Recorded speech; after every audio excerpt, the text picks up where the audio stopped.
So ayubowan everybody and good afternoon. අපි බොහොම සාදරයෙන් පිළිගන්නවා මේ අපේ රැකෙමු අපි සුරකෙමු යන මාතෘකාව යටතේ අපි සිදු කරගෙන යන වැඩපිළිවෙලේ ප්‍රථම අංගයක් වන ඔබ සියලු දෙනා දැනුවත් කිරීමේ වැඩසටහනට. මේ වැඩසටහනේ විශේෂත්වය තමයි අපේ විශ්වවිද්‍යාලය අවබෝධ කරගෙන දැන්ට ඇතිවන්නා වූ මේ අර්බුද අපිට අර්බුද තුනක් ගැන මෙතන පේනවා බලශක්ති ආර්ථික සහ ආහාර කියන අර්බුද තුන එකින් අපි ගොඩාක් අයට බලපාන ප්‍රධාන අර්බුදයක් බවට පත්වන්නේ ආහාර අර්බුදය. ඉතින් මේ ආහාර අර්බුදයට අපි කොහොමද විශ්වවිද්‍යාල ප්‍රජාවක් ලෙස මුහුණ දෙන්නේ කියන එක පිළිබඳව තමයි අපි අවධානය යොමු කරන්නේ. මෙන්න මේ රැකෙමු අපි සුරකිමු කියන දෙක. අපි රැකෙන්නත් ඕනේ, අපි අපේ ප්‍රජාව සුරකින්නත් ඕනේ. ඉතින් මේක අපි මේ සඳහා ආහාර සුරක්ෂිත කිරීමේ කමිටුවක් පත් කරා විවෘත විශ්වවිද්‍යාලයේ උපකුලපතිතුමා විසින් මහාචාර්ය තිලකරත්න මැතිතුමා විසින් ඒ යටතේ තමයි මේ ක්‍රියාකාරීත්වය සිද්ධ වන්නේ. ඉතින් මේ වැඩසටහනේ මූලික අංගයක් ලෙස අපි ප්‍රධාන වශයෙන්ම හඳුනාගත්තා ඇත්තටම ආහාර අර්බුදයක් හමුවේ අපි ප්‍රධාන වශයෙන් කළ යුත්තේ ආහාර වගා කිරීම ප්‍රවර්ධනය කරන්න ඕනේ, බෙදා හදා ගන්න ඕනේ. ඒ විතරක් නෙමෙයි අපේ ආහාර කල්තබා ගැනීමේ ක්‍රම නැවත අපිට භාවිතා කරන්න වෙනවා. ඒ විතරක් නෙමෙයි ඒවා අපිට කබඩා කරලා තියා ගන්න අවශ්‍ය වෙනවා. ඉතින් ඒ හරහා අපි විශ්වවිද්‍යාල විවිධ ප්‍රජාවන් හමු වුණා. මේ ප්‍රජාවන් හමු වෙලා සාකච්ඡා කළා. අධ්‍යයන, අනධ්‍යයන සහ සෙසු ප්‍රජාවන්. මේ සියලු දෙනාගේ අපිට අවබෝධ වුණු දෙයක් තමයි සමහර අය මෙවැනි ආහාර අර්බුදයක් පිළිබඳව බොහොම එච්චරම දැනුවත් භාවයක් නැති බව. ඉතින් එවැනි ප්‍රජාවන් තමයි මම හිතන්නේ මෙවැනි අර්බුදයකදී ගොඩක්ම දුකට පත්වන්නේ. ඉතින් මේ නිසා අපි හිතුවා ඉස්සෙල්ලාම මේ පිළිබඳව හොඳ දැනුවත් කිරීමක් අපි සිදු කළ යුතුයි කියලා. ඒ දැනුවත් කිරීම කෙසේද කළ යුත්තේ කියන එක ගැන කතා වෙද්දී අපේ මතකයට නිතින්ම ආවේ මහාචාර්ය බුද්ධි මාරබේ මැතිතුමා. ඊට හේතුවක් තියෙනවා. ඒ කියන්නේ දැනට වසරකට විතර ඉස්සෙල්ලා මෙවැනි ආහාර අර්බුදයක් එනවා කියලා මං හිතන්නේ අපේ රටටම කියපු වියත තමයි ප්‍රධාන වියත්. එහෙම නැත්නම් අපේ විශ්වවිද්‍යාල ප්‍රජාවන් අතරින් ඒ නායකත්වය ගත්තේ බුද්ධි මාරබේ මැතිතුමා හින්දා තමයි අපි හිතුවේ මේ පිළිබඳව ඉතාමත් හොඳට කෘෂිකාර්මික ක්ෂේත්‍රෙනුත් සමාජීය පැත්තෙනුත් එන බලපෑම් පිළිබඳව අපිව දැනුවත් කරන්න හොඳම පුද්ගලයා හැටියට. ඉතින් අපේ විශ්වවිද්‍යාලයේ දැනට කරගෙන යන වැඩසටහන් පිළිබඳවත් මම කෙටි වෙලාවක් අරගෙන මේ දැනුවත් කිරීම කරන්නේ. මොකද මේක මුළු කිරීමක් නිසා මේ ව්‍යාපෘතිය සඳහා රැකෙමු අපි සුරකිමු කියන ව්‍යාපෘතිය. ඉතින් මේකෙදී අපි ලෝගෝ එකක් හැටියට ගත්තේ මීමැස්ස. මොකද මීමැස්ස තමයි හොඳම ජීවියා මේ ආහාර කල්තබාගෙන කොහොමද නැති කාලෙදී මල් පිපෙන්නේ නැති කාලෙදී තමන්ගේ දිවිය ගැටගසාගෙන තමන්ගේ ඊළඟ ප්‍රජාව පවත්වා ගන්න අපි දකින්නේ. ඉතින් මේ යටතේ අපි කරන ඊළඟ වැඩසටහන තමයි මේ විශ්වවිද්‍යාල සහ ප්‍රාදේශීය මධ්‍යස්ථාන පාදක කරගෙන අපි ආහාර වගා කිරීමේ වැඩසටහනක් අපි කරගෙන යනවා. අපේ විශ්වවිද්‍යාලයේ තියෙන ප්‍රාදේශීය මධ්‍යස්ථානත් එකට හවුල් වෙනවා. ඒත් එක්කම සාමූහික විදිහට මේ විශ්වවිද්‍යාලයේ සිදු කරන්නා වූ ඒ වගාවන් එක්කම තමන්ගේ නිවසෙත් වගා කටයුතු ආරම්භ කිරීම අපි ප්‍රවර්ධනය කිරීමට බලාපොරොත්තු වෙනවා. ඒ සඳහා නුදුරීම අපි බලාපොරොත්තු වෙනවා පවත්වන්න ආහාර ඒ කියන්නේ විශේෂයෙන්ම රෝපණ ද්‍රව්‍ය සහ රෝපණයට අවශ්‍ය සෙසු ද්‍රව්‍ය හුවමාරු කර ගැනීමේ වැඩසටහනක්. ඒත් එක්කම තමන්ගේ නිවසේ තිබෙන තමන්ගේ පරිසරයේ තියෙන ආහාර ද්‍රව්‍ය හුවමාරු කර ගැනීමේ වැඩසටහනක්. ඒ වගේම අපි සියලු දෙනා මෙවැනි අර්බුදයකදී එකට එකතු වෙන්න ඕනේ, අදහස් හුවමාරු කර ගන්න ඕනේ. මේවා හරහා තමයි අපිට සියලු දේ විසඳා ගන්න පුළුවන්. තනි තනියෙන් ඉන්නවට වැඩිය බොහොම පහසුයි එකට ඉඳලා මෙවැනි අර්බුද වලට මුහුණ දෙන එක. ඉතින් ඒ සඳහා අපි අපේ තියෙන සමාජ මාධ්‍ය දාලා භාවිතයෙන් ෆෝරම් එකක් හැදීමටත් අපි බලාපොරොත්තු වෙනවා. ඉතින් මේ කතාවට මහාචාර්යතුමාට අපි ආරාධනා කරන්න ප්‍රථම මම ඉතාමත් කෙටියෙන් පෙන්වන්නම්. අපි ඉස්සෙල්ලාම විශ්වවිද්‍යාලය ඇතුළත සිදු කරගෙන ගියා එක්තරා විදිහක අදහස් ලබා ගැනීමේ වැඩසටහනක්. ඒකේ දැන්ට තියෙන තත්ත්වය අනුව අපිට පේනවා සමහර අයගේ දැනුම කොහොමද වෙනස් වෙන්නේ කියලා. මේ නුදුරු අනාගතයේම රටේ ආහාර හිඟයක් ඇති වේයයි සිතන්නා වූ සිතුවිල්ල පිළිබඳවත් මේක දැනට මේ වෙනකොට 70කට කිට්ටු වෙන ප්‍රමාණයක් තමයි මේ සම්බන්ධ වෙලා හිටියේ. තව මම හිතන ඉදිරියේදී මේකට අපි ප්‍රතිචාර දක්වාවි අපේ ප්‍රජාව. ඒ වගේම ආහාර හිඟයක් ඇති විය හැකි කාලවකවානුව පිළිබඳවත් අපි අහපුවාම අපිට පේනවා මේ ඔක්තෝබර් ඩිසැම්බර් ඒ කියන්නේ මේ නුදුරු අනාගතයේ තමයි මේක වැඩිපුරම වෙන්නේ කියන එක තමයි ගොඩාක් අයගේ ඒ අදහස තිබ්බේ. ඒත් එක්කම අපි බැලුවා මේ ආහාර හිඟයකදී මොනවද අත්‍යවශ්‍ය ආහාර සපයා ගැනීම යම්කිසි සැලැස්මක් තියෙනවද කියලා. ඉතින් කීප දෙනෙකුට ඒ සැලැස්මක් තියෙන බව පේනවා. ඒක අපි අහපුවාම ආහාර අවශ්‍ය ප්‍රමාණයට වගා කර ගැනීම, ඊළඟට අවශ්‍ය ආහාර ලබා ගැනීම වෙනත් මගවල් හොයා ගැනීම, මිලදීගෙන ගබඩා කිරීම සහ දැනට මේ පිළිබඳ සිතා නැති කොටසකුත් මේ අතරේ සිටියා. ඉතින් මෙන්න මෙවැනි ප්‍රවණතාවයක් තමයි පෙන්වුවේ. අපි ගත්තොත් එහෙම 125ක් විතර දැනට මේ පිළිබඳව සිතා නැහැ කියන එකේ තමයි හිටියේ. ඊළඟ එක තමයි මේ ආහාර හිඟයකදී මොන ආහාර වර්ගයේ Tamanට හිඟපාඩු වේද කියලා අවබෝධයක් තියෙනවද? මේකත් අපි හිතා බැලුවා. මේ පිළිබඳවත් අසා බැලුවා. ඉතින් ඒකෙදිත් අපි දැක්කා ගොඩාක් අය කිව්වා හාල් හිඟ වෙයි කියලා. ඉතින් එවැනි ඒක ලොකු ප්‍රවණතාවයක් තියෙනවා. මොකද අපි දන්නවා අපි හාල් වලින් ස්වයං පෝෂිතයි කියලා කිව්වට ඒ වෙනකොටත් අපේ වේල් අඩුම ගාන එක වේලක්වත් අපි පාම් පිටි මත රඳා පැවතිච්ච જાතියක් ඉඳලා තමයි අපි ස්වයං පෝෂිත වුණේ හාල් වලින්. ඉතින් ඒක නිසා ගොඩක් පිට දැන් අපි දන්නවා පාම් පිටි නිෂ්පාදන අඩු වෙගෙන යන්නේ. ලෝකේ පාම් පිටි තිනුගු නිෂ්පාදනයකත් එක්ක හාල් වල නිෂ්පාදනයට වැඩි ඉල්ලුමක් ඇයි ලෝක වෙළඳ පොලේ හාල් පිළිබඳව හිඟයක් ඇතිවීමේ හැකියාවක් නැත්තේ නැහැ තියෙනවා. ඒ වගේම බඩ ඉරිඟු සහ අනිකුත් ධාන්‍ය වර්ග, හර්තාපල්, කඩල, මුං ඇට මෙන්න මෙවැනි දේවල් හිඟ වෙන දේවල් මේ විදිහට අපිට දක්වලා තියෙනවා. එළවලු වර්ග ඒ වගේම අඩුවෙන් හිඟ වෙනවා කියලා තියෙන දෙයක් තමයි කොස් තෙල්. මොකද ගොඩක් අයගේ මම හිතන්නේ වතු වල තියෙනවා. මේකේ සමහරක් දේවල් එච්චරම පිළිගත නොහැකි දේවල් තියෙනවා. මේ අන්තිම හරියකට හේතුව තමයි එඩිටිං වලදී මම හිතන්නේ තව කාට හරි ගිහිලා තියෙනවා ෂෙයාරින් ඇක්සස් එකක්. ඒකයි මේක සිද්ධ වෙලා තියෙන්නේ. ඊට පස්සේ අපිට පේනවා ඔබ දැනට වගා කරන භෝග මොනවද කියලාත් අපි විශ්වවිද්‍යාල ප්‍රජාවගෙන් අහුවා. ආපුවාම ගොඩාක් අය ගාවන තියෙන රම්පි කරපිංචා මිරිස් වගේ දේවල්. නමුත් පලා වර්ගත් තියෙනවා. ඒ වගේම කොටසක වී තියෙනවා. ඊළඟට කෙසෙල් තියෙනවා. කොස් දෙල් තියන අය ඉන්නවා. එළවලු තියන අය ඉන්නවා. ඉතින් මේගොල්ලෝ හොඳ සම්පතක් වේවි අනාගතයේදී. ඊට පස්සේ අපි අහුවා ඒ විතරක් නෙවෙයි විශ්වවිද්‍යාල ප්‍රජාව සමග හුවමාරු කරගත්ත හැකි අපිට විකනන්න පුළුවන්. අපි දන්නවා මහා ඉහළ මිලකට මේ දේවල් යන්නේ. නමුත් අපි දන්නවා මේ මිල වැඩි වෙලා තියෙන්නේ වාණිජමය ප්‍රශ්න නිසා. නමුත් අඩු මුදලකට හරි අපිට දෙන්න පුළුවන් අය කවුද කියලා අහපුවාම එකක් තමයි වී දෙන්න පුළුවන් කොටසකුත් ඉන්නවා. ඊට අමතරව කෙසෙල්, කොස් දෙල් ඒත් එක්ක මේ රම්පි කරපිංචන ගොඩාක් අය ගාව තියෙනවා. මෙවැනි වේවා තමයි. ඉතින් මේ හතර අපි හඳුනාගත්තේ මොන වගේ දේවල් හුවමාරු කරගන්න පුළුවන්ද කියලා. ඒ විතරක් නෙමෙයි විශ්වවිද්‍යාලය වගා කිරීම සඳහා ඔබට ලබා දී හැකි ද්‍රව්‍ය මොනවාද කියලාත් අපි අහුවා. ඉතින් ඒ හරහා අපිට ලැබුණා මෙවැනි පිළිතුරු. ඉතින් මේ හරහාත් අපිට පේනවා අපිට තාම ඒ කියන්නේ මේ විදිහට බෙදා හදා ගැනීමේ හැකියාව අපිට විවෘත වෙනවා කියන එක. ඊළඟට උපකාර කළ යුතු ආකාරය පිළිබඳවත් අපි අහුවා. විශ්වවිද්‍යාලය කෙසේද ප්‍රජාවට උපකාර කළ යුත්තේ? එකක් තමයි අපිට පේනවා දැනුවත් කිරීමේ වැඩසටහන්.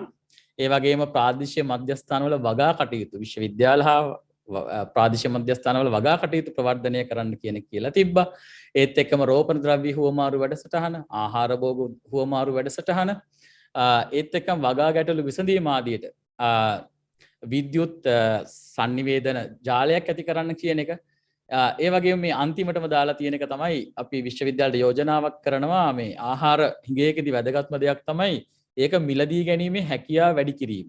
ඉතින් මේ අවස්ථාවේදී අපි විශ්වවිද්‍යාලයෙන් ඉල්ලා සිටිනවා මේ පුද්ගලයන්ගේ මිලදී ගැනීමේ හැකියාව වැඩි කිරීමට අවශ්‍ය යාන්ත්‍රණයක් ඇති කරන්න කියලා යම්කිසි ක්‍රමවේදයකින්. ඉතින් මෙන්න මේ පසුබිමත් එක්ක තමයි අපි මේ කටයුතු කරන්නේ. ඉතින් මීට අමතරව දැන් අද තියෙන මේ වැඩසටහනට පස්සේ 23 වෙනිදා තියෙනවා වැඩසටහනක් sustainable agriculture techniques. ඒකෙන් අපි වගාවක් ආරම්භ කරනවා නම් ඒ සඳහා තිරසාර වගා ක්‍රම භාවිතා කරන්නේ කොහොමද කියලා මේ සඳහා agriculture එහෙම නැත්නම් කෘෂිකර්ම දෙපාර්තමේන්තුවේ තිරසාර සංවර්ධනය පිළිබඳ මධ්‍යස්ථානයේ DM ප්‍රියංග දිසානායක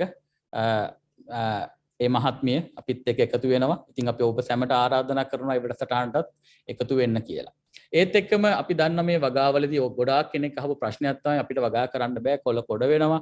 එහෙම නැත්නම් වගා පාළු වෙනවා. මෙවැනි දේවල්. ඉතින් මෙවැනි දේවල් වලටත් අපිට කෘෂිකාර්මික ඒ කියන්නේ අපි දන්න කෘෂි රසායනික පදනම් කරගත්ත ඒවට කලින් භාවිතා කළ හැකි නොයෙකුත් ක්‍රමවේද අපේ තිබ්බ පාරම්පරික ඒවා පිළිබඳ දැනුමකුත් අපි එකතු කරලා දෙන්න කියලා හිතුවා ඔබ සියලු දෙනාටම. ඉතින් ඒ සඳහා තමයි මේ බයෝඩයිනමික් ඇග්‍රිකල්චරල් ප්‍රැක්ටිසස් ගැනත් තියන්නේ. මේක ඩොක්ටර් සෙනවිරත්න හිටපු ඩිරෙක්ටර් ජෙනරල් එක්ස්පෝර්ට් ඇග්‍රිකල්චර් එතුමා විසින් පවත්වනවා ජූනි මාසේ 24. ඊට පස්සේ තව අනාගතයේදී අපි තව එකක් පවත්වනවා ආහාර කල් තබා ගැනීමේ ක්‍රම පිළිබඳව. ඉතින් මෙන්න මෙවැනි වැඩසටහන් පෙළගැස්මක් එක්ක මීට සමානුපාතිකව අපි ආහාර ද්‍රව්‍ය හුවමාරු කිරීම සහ වෙනත් sannivedana වැඩසටහන් පවත්වාගෙන යනවා. ආහාර ධර්ම හුවමාරු කිරීමේ වැඩසටහන 28 වෙනිදා අපි යොදාගෙන තියෙන විශ්වවිද්‍යාල පරිශ්‍රමයේ තුලදී කරගන්න ඒක ඕගනයිස් කරන්නේ අපේ තියෙන ශිෂ්‍ය සංවිධාන බොට්සොක් Zoonet Buckyball Spectrum IT මාධ්‍ය එකතු වීමෙන්. එහෙමනම් මම දැන් ප්‍රවේශ වෙන්නම් විනාඩි 10ක් පමණම ගත්තා මේ පිළිබඳව හඳුන්වා දෙන්න. දැන් මම හඳුන්වා දෙන්නම් අපේ මහාචාර්ය බුද්ධිමාරබේ මැතිතුමා. මෙතුමා බොහොම දීර්ඝ කාලයක් ක්‍රොප් සයන්ස් ඩිපාර්ට්මන්ට් එකේ පේරාදෙණි විශ්වවිද්‍යාලයේ කටයුතු කරනවා. මහාචාර්යවරයෙක් හැටියට සහ කතිකාචාර්යවරයෙක් හැටියට මීට කලින්. ඉතින් විශේෂයෙන් මෙතුමාගේ ප්‍රධාන ක්ෂේත්‍රය වෙන්නේ වීඩ් සයන්ස්, ඒ වගේම දේශගුණ විපර්යාස සහ ෆුඩ් සිකියුරිටි ආහාර සුරක්ෂිතභාවය පිළිබඳව. ඉතින් පර්යේෂණාත්මක ඉතා විශාල පර්යේෂණ රාශියකට දායක වෙලා තියෙනවා එතුමා. එතුමාගේ අධ්‍යාපන පසුබිම මෙතන පෙන්නලා තියෙනවා. මම ඒ පිළිබඳව වැඩි විස්තර කියන්න යන්නේ නැහැ. ඒ වගේම ලංකාවේ ඉන්න ජාතික මට්ටමින් විශාල මෙහෙයක් කරන ජාත්‍යන්තරව කැපී පෙනෙන ප්‍රමාණාත්මක විද්වතෙක් මේ ආහාර ශාස්ත්‍රයේ. ඉතින් මම විශේෂිත මීට වැඩි හඳුන්වා දීම අවශ්‍ය නැහැ කියලායි මම හිතන්නේ. සර් ඉතින් මම ඔබතුමාට ආරාධනා කරනවා මෙතෙන් සිට ඔබතුමාගේ දේශනය පවත්වාගෙන යන්න කියලා. බොහොම ස්තුතියි ප්‍රසාද්.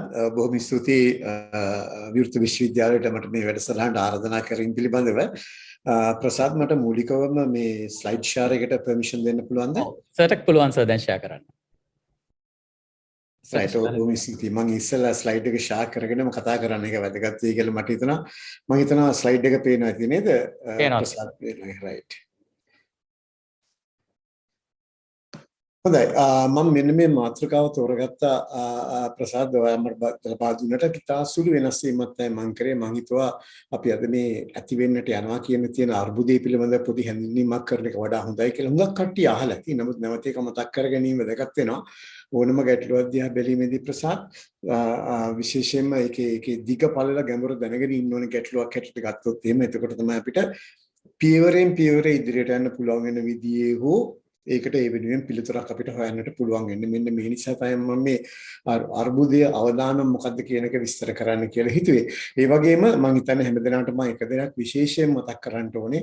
අර්බුදයක් ගැන කතා කිරීම තුළින් අවදානමක් ගැන කතා කිරීම තුළින් ප්‍රසාද් කිව්වාගේ දැන්ට වසරක පොන කාලයක සිට මේ හා සම්බන්ධව කතා කරා. ඒකට පිළියමුත් ඉදිරිපත් කරමින් නමුත් අපි දන්නවා හුඟක් රට මාධ්‍ය වෙතින් යාමේදී අර්බුදය ගැන තොරතුරු තමයි වැඩිපුරම ඉදිරිපත් වෙන්නේ විසඳුම් ගැන කතා කරනවට වැඩිය. ඒකයි වැදගත් වෙන්නේ විසඳුමුත් ඇතුළුව මෙවැනි විශේෂයෙන්ම විශ්වවිද්‍යාල ආචාර්ය මණ්ඩලයකට අනත් දෙන කාර්ය මණ්ඩලයට හෝ ශිෂ්‍යයන්සිට මෙතන ආමන්ත්‍රණය කිරීමේ තියෙන වැදගත්කම මේන් කිසි ලෙසක බලාපොරොත්තු වෙන්නේ නැහැ අවදානක් ගැන කතා කිරීමේදී අනියත බියක් ඇති කිරීම. ඒක තමයි මුලින්ම කියන්නේ. අර fear psychosis කියලා කියන්නේ එතෙන්ට යාමේ බලාපොරොත්තුකින් හෝ මේ ගැන සන්තෝෂයකින්වත් මේක කතා කිරීමක් නෙවෙයි මේ කරන්නේ අවදානමක් ගැන මතක් කරලා දෙන්න හැමතිස්සම අවදානමක් වෙන්න තියෙන සම්භාවිතාවයි හැකියාවයි පිළිබඳ දැනුම් දීමක් කළා ඒකට දැන් මේ ඉඳන්ම හැඩ ගැහෙන්න අවශ්‍ය වෙන පියවරක් ඒ ගාම ඉදිරිපත් කරගෙන ඉස්සරහට යන්න. එතකොට අපි මේ ආකාරයට මේ පියවරෙන් පියවර දැන් ඉඳන්ම මේකට පිළියම් සොයන්නට ගත්තොත් එහෙම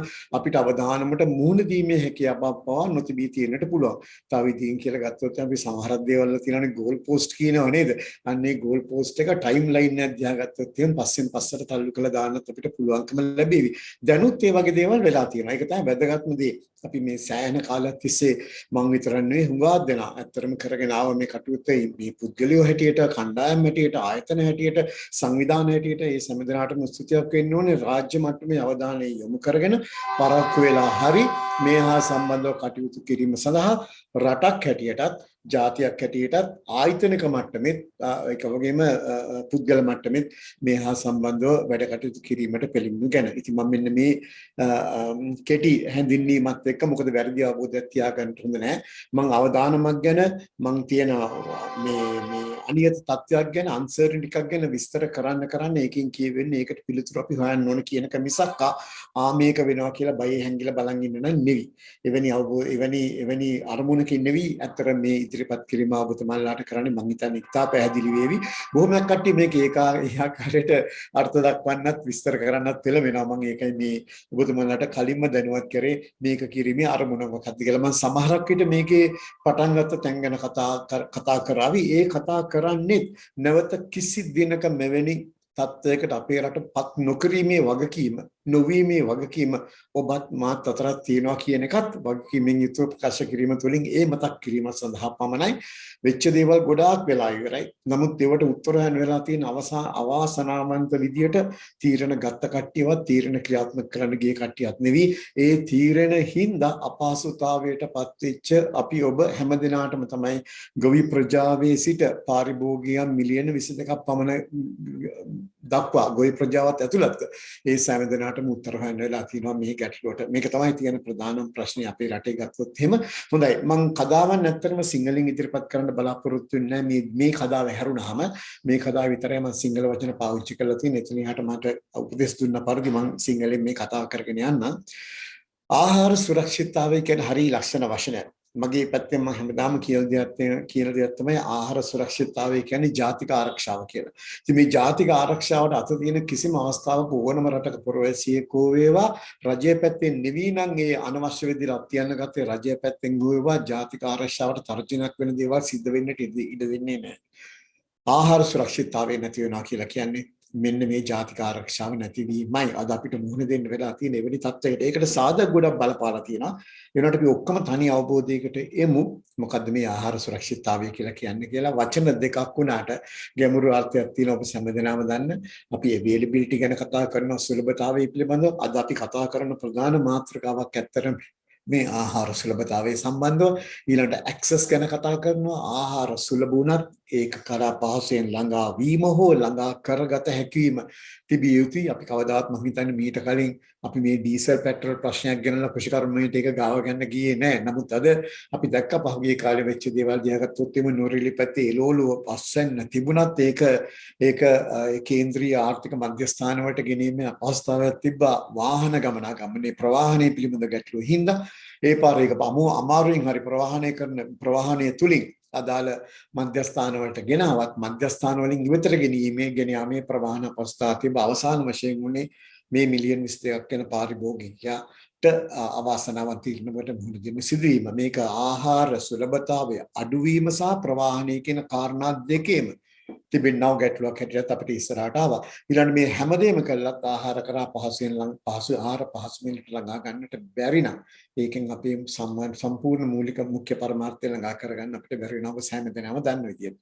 ඊළඟට ආහාරවල ගුණාත්මය, ආහාරවල පෝෂණ ගුණය, ආහාරවල ආරක්ෂිතභාවය කියන මේ කරුණු සියල්ලම එක හා සමාවන මේකට ගැලපෙන්නට ඕන.